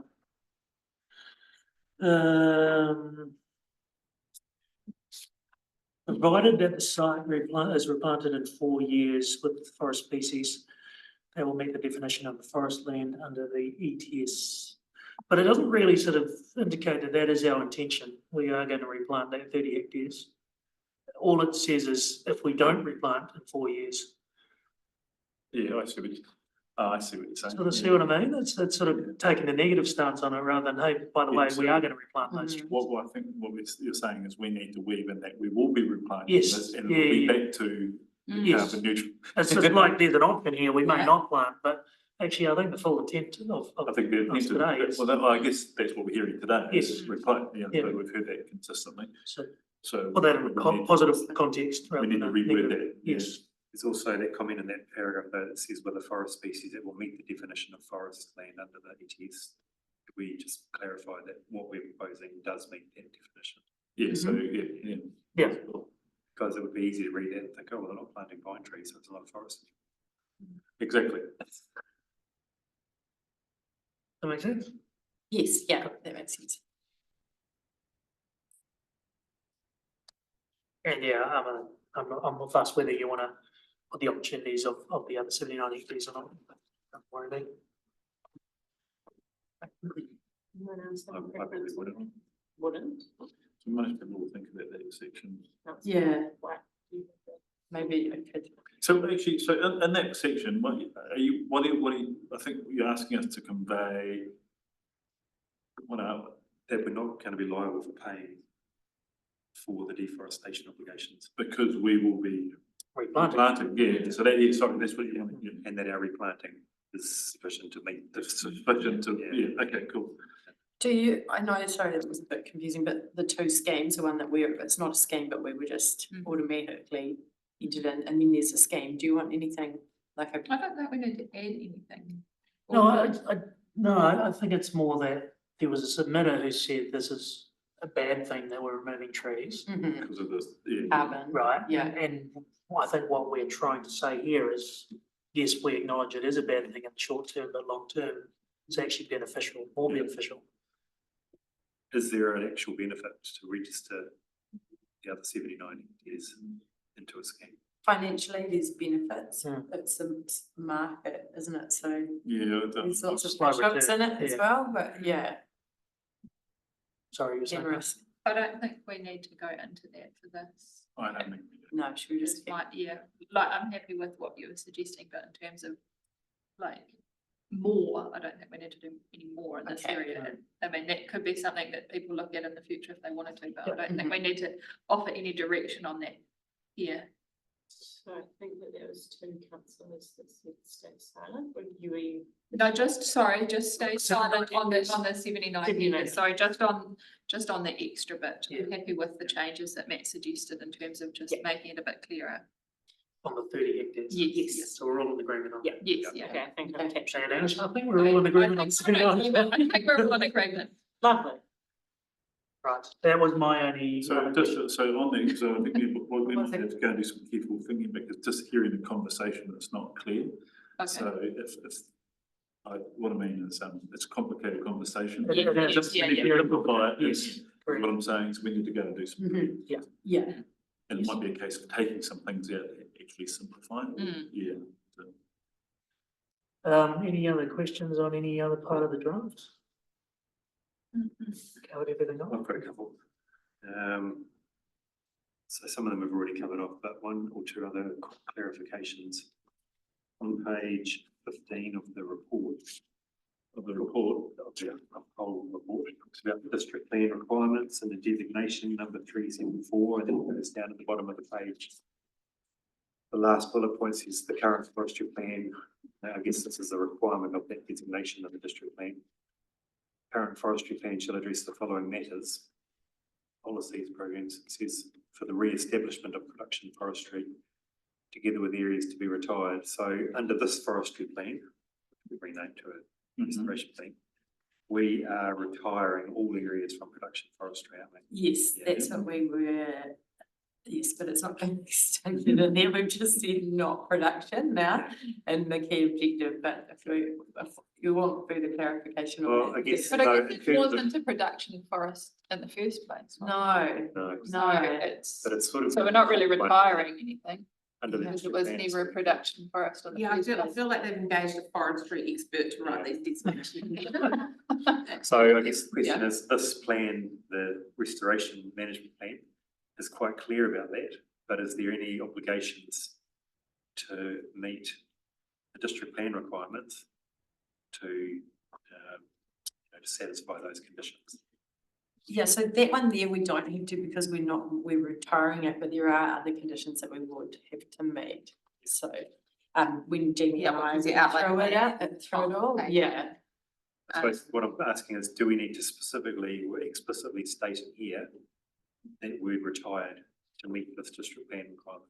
So- Because the forestry plan shall address the following matters, or is it covered enough with the wording we've got in there to say, oh, this is all retired now? Because in the key objective saying it will not be planted as a production forest, Yeah. you know how we changed that? Yeah. Maybe that's that statement that does say that we're retiring it. Is that fair?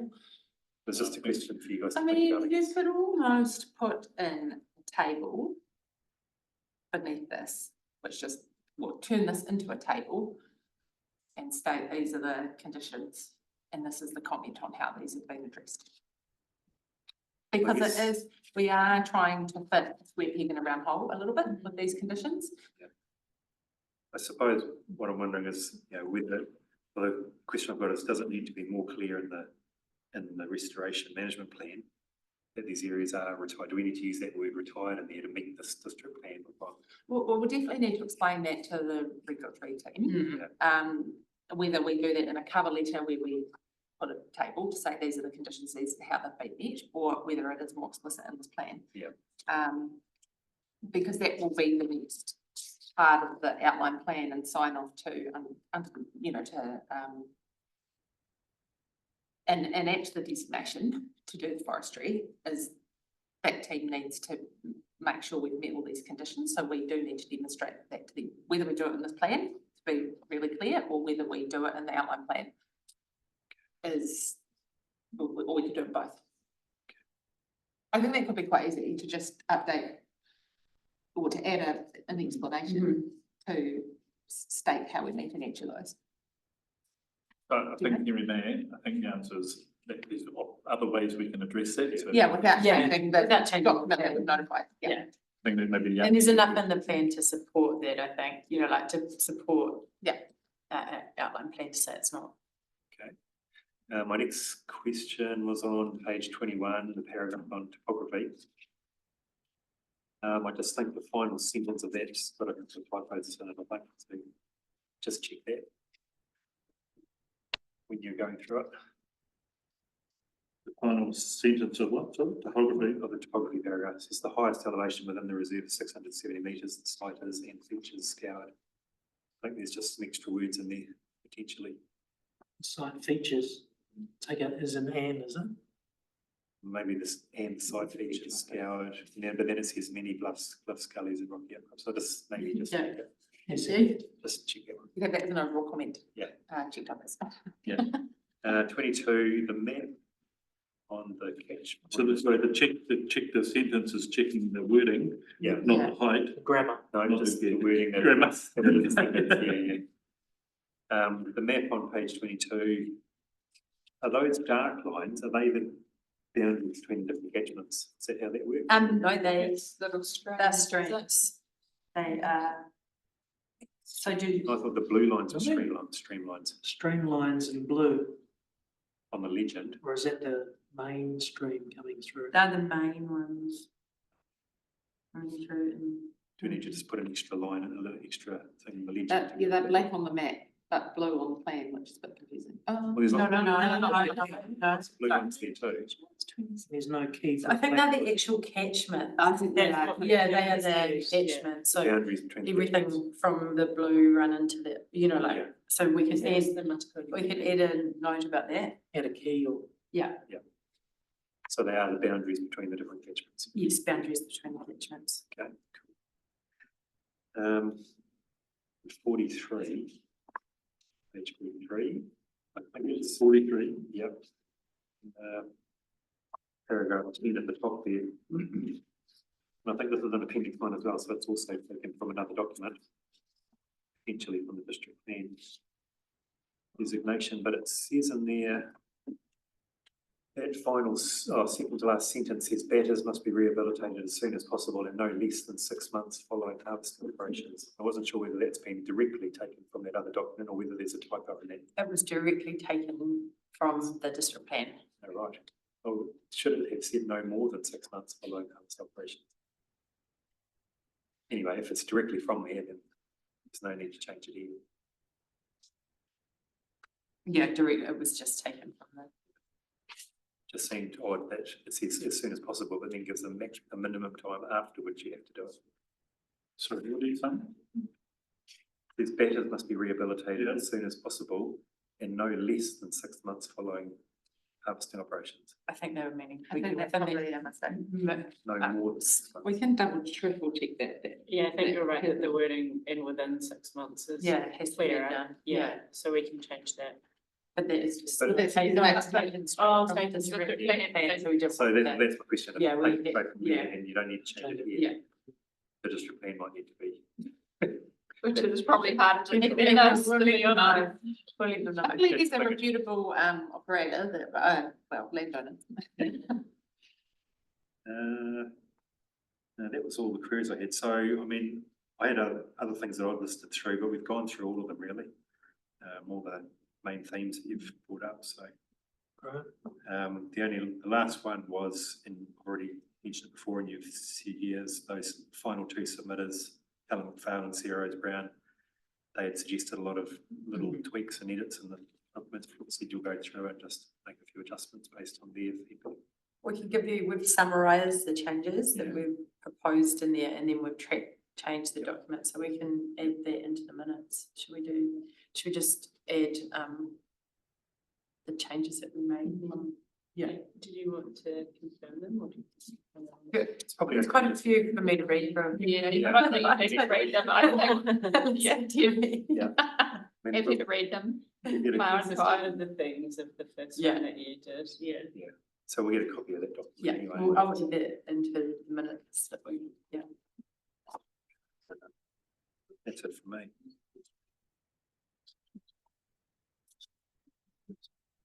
Interesting.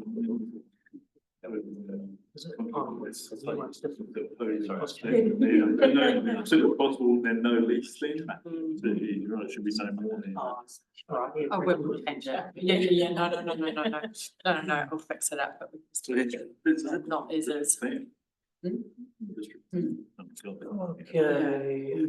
all right, it sounds like we're almost coming to the end. Any other questions? The hard work is now getting that consistency from all the changes we're making and making sure that the document reads as per the changes we're making. Yes. Feel sorry for you.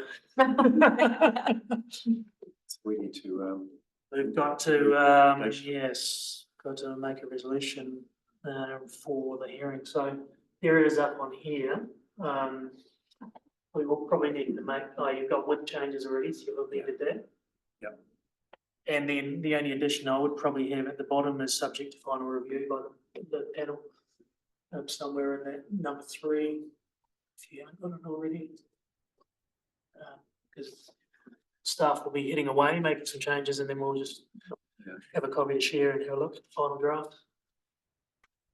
We'll try and get that to you as soon as possible because there's quite a short turnaround next. What's the time frame? Yeah, so. it's coming into this month's meeting, is it, right? Is it this month's meeting? No, it must be the next That's the meeting. 4th of September. Yeah. Oh, right, okay. Mhm. You get it.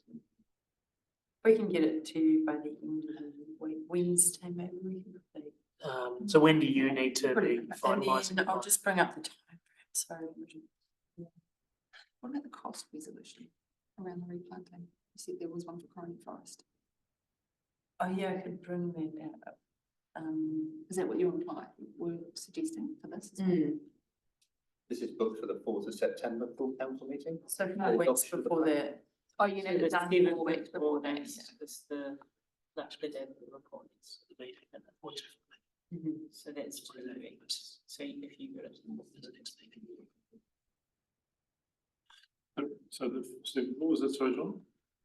Just to say the 4th of September full council meeting is when the adoption of the plan is scheduled So to we take place. need it 4 weeks before then? So that takes us to the 4th of August. So if we get this to you by Thursday, at the latest this week, and we gave you a week till Thursday to review the changes, does that work for you? The only thing is, Because we're we have doing got a big council meeting next Thursday. Yeah. Which we will So receive maybe- our council papers on Thursday. So that Thursday's quite heavy already. Should we try to get it to you by Wednesday? I guess what we're thinking is we'll get it to us. I know. So if you get it to us as soon as possible, and then, Yeah. but just there, I just want to Yeah, make you the don't- point that yeah. my suspicion is Thursday, the 31st is quite a heavy meeting for us. And so So we might have a lot of reading as well. Fair enough, yeah. But also 4 weeks is actually the 7th of August, Yeah. not the 4th. So 4 you could- weeks before, yeah, so If you could wait till the thankfully beginning of that it. we- August is the we got 31st. so- Yeah, you know, Well, pretty you much. can send it to us whenever you like. Yeah. We'll have. And we'll do our best to get it back, but Mhm. mindful that we need to get it back long before the 7th. And Yeah. so what, I'll share it as a Word document with the track changes so you can see the, Yeah. clearly the red colour. Perfect. Yeah, that would be good. Will change. And then receive comments back or email feedback. How did we do it last time? Did Just we- email. I think on the, they were struggling to put the comments in the document. right. There was some, mind you, this isn't as big as that, so. No, no, I think if we all give our feedback. If we all give our feedback, or we could even, yeah. Or we do And then we're happy to meet with you Yeah. again, because that was Yeah, quite handy actually, rather that than was to try and do it back and forth on Yes, email. yeah. Instead of 1 hour session, just to. Right, Yeah, I'm gonna close just it. look at the diary right now, we'll put something in So after the 4th, that would be after the 4th of 4th. August, before the 7th. I'm actually free 6th and 7th, we have got other 10 till 12, 1 till 3. What have you got on the 6th? Nothing, I'm free, that's what I'm Oh, saying, right. I'm free on the 6th and 7th, so we could put something in on the 6th. But if we're getting it to you this Wednesday, about the 23rd, We could we even meet? No, I think what they're saying is that because they've got the other council meeting, they're gonna struggle to review it. Oh, yeah. Yeah, so, Yeah. Yeah, that, I think it's. Give you some more time. so I think. It was, I mean, we might, but I 17,000 just, Pages got to read. sometimes it makes me, oh yeah, is it Quite a like? big one. I am. I think, So my suspicions were Yeah. correct. That was the feeling I was getting, that it was gonna be quite meaty. Mhm. so what they're saying is. that we can- Push it out to Yeah, yeah. But we have to have it done and dusted by the 7th. Well, we might need. Earlier. You might need, or what about Monday, So the, you need a- I'm on leave the 4th and 5th. but- oh, Then I guess it's the 6th. we could do On it, your but we day. could do early on the 6th, because Yes, then you'd have 2 Perfect. days. Early on the 6th would be. that's fine. Early on the Super 6th, helpful. Yeah. okay, all right. 6 a.m. Like 9:30, Perfect. 9:30? Yeah, I'll So I create guess that. I've seen the. Okay, perfect. Okay. Do you mind if I ask a quick question about number 3? First of all, do you think we need following the hearing, just because that's kind of given that this is being done? at the This end? seems to. I see it in Um, Should I take that? Yeah. That's all. And then also the, in parentheses, the final forestry plan. In terms of a resolution, I'm not sure there's any value in defining something that's not being used elsewhere. No, yeah. So should I, would you recommend I just take out? Because that's kind of Yeah. defining something that actually is not, the minutes don't have a further reference to that, so it's not. But we should also probably change the name, Oh, yeah, so we're gonna change the name to. yes, We to, agree to that? or- yeah, well, I think we did agree to that, Restoration. yeah. So it'd be the Restoration. restoration.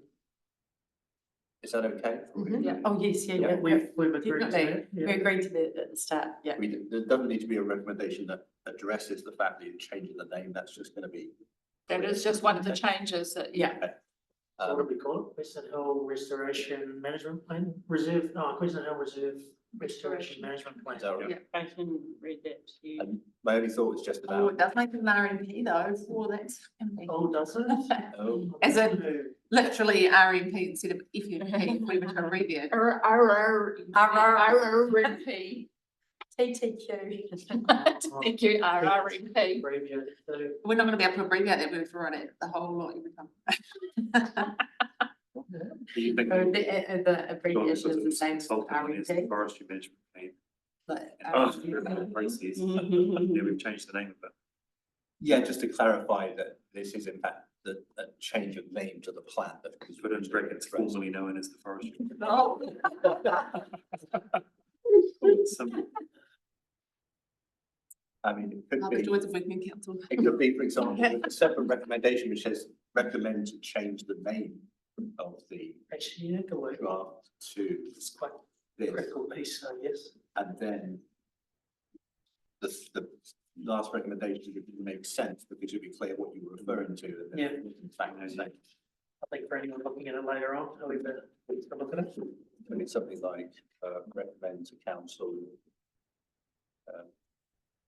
to amend the name. Let me know if you've got any other better language here, of the. Then.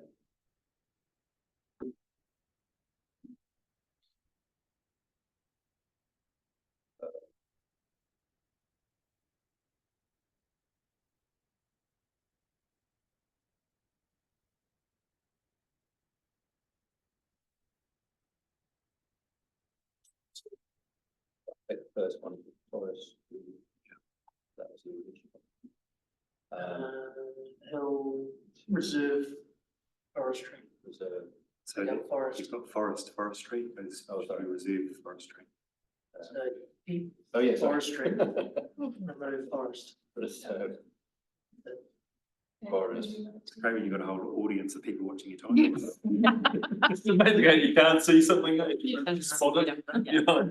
I know Let's read that. recommend the council to amend the name of the new Queenstown Hill Reserve Forest Management Plan to apply to in to the new Queenstown Hill Reserve Restoration Management Plan 2025.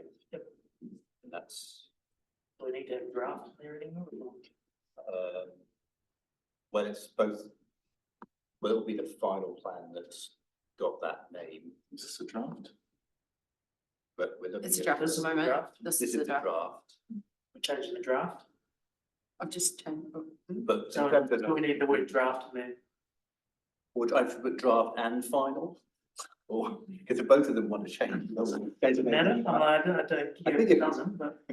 I don't know if the draft needs to be changed, it's just the final one that needs to be changed. So I think if that's, because that's the name of it and that applies to all versions of it. Okay, all right, I'll leave it as is. So in that final one though, does it need to have those in brackets, it says final forestry plans? I think I mean, I think that doesn't add anything, but I don't know if you agree, because there's nothing later on that refers to the final forestry plan, so having it defined as final forestry plan is not really useful. Okay. Right, well, that's the resolution in front of us. I'm happy with the way it reads. Don't need to read it out, do we? We'll read it? I'll move it. What? I'll move it. Okay, thank you. Great, you got a seconder as well? That's all right. Well done, right? Well, thanks very much. I think that's it. Everyone voted for it? Yes, shall we vote? No debate. All those in No favour? debate. Aye. Thank you. Right, thanks team. Appreciate all your time. Got through it. Awesome. We closed the meeting at, what is it, 1:57? Right, thanks so much. 1:56. Just spend them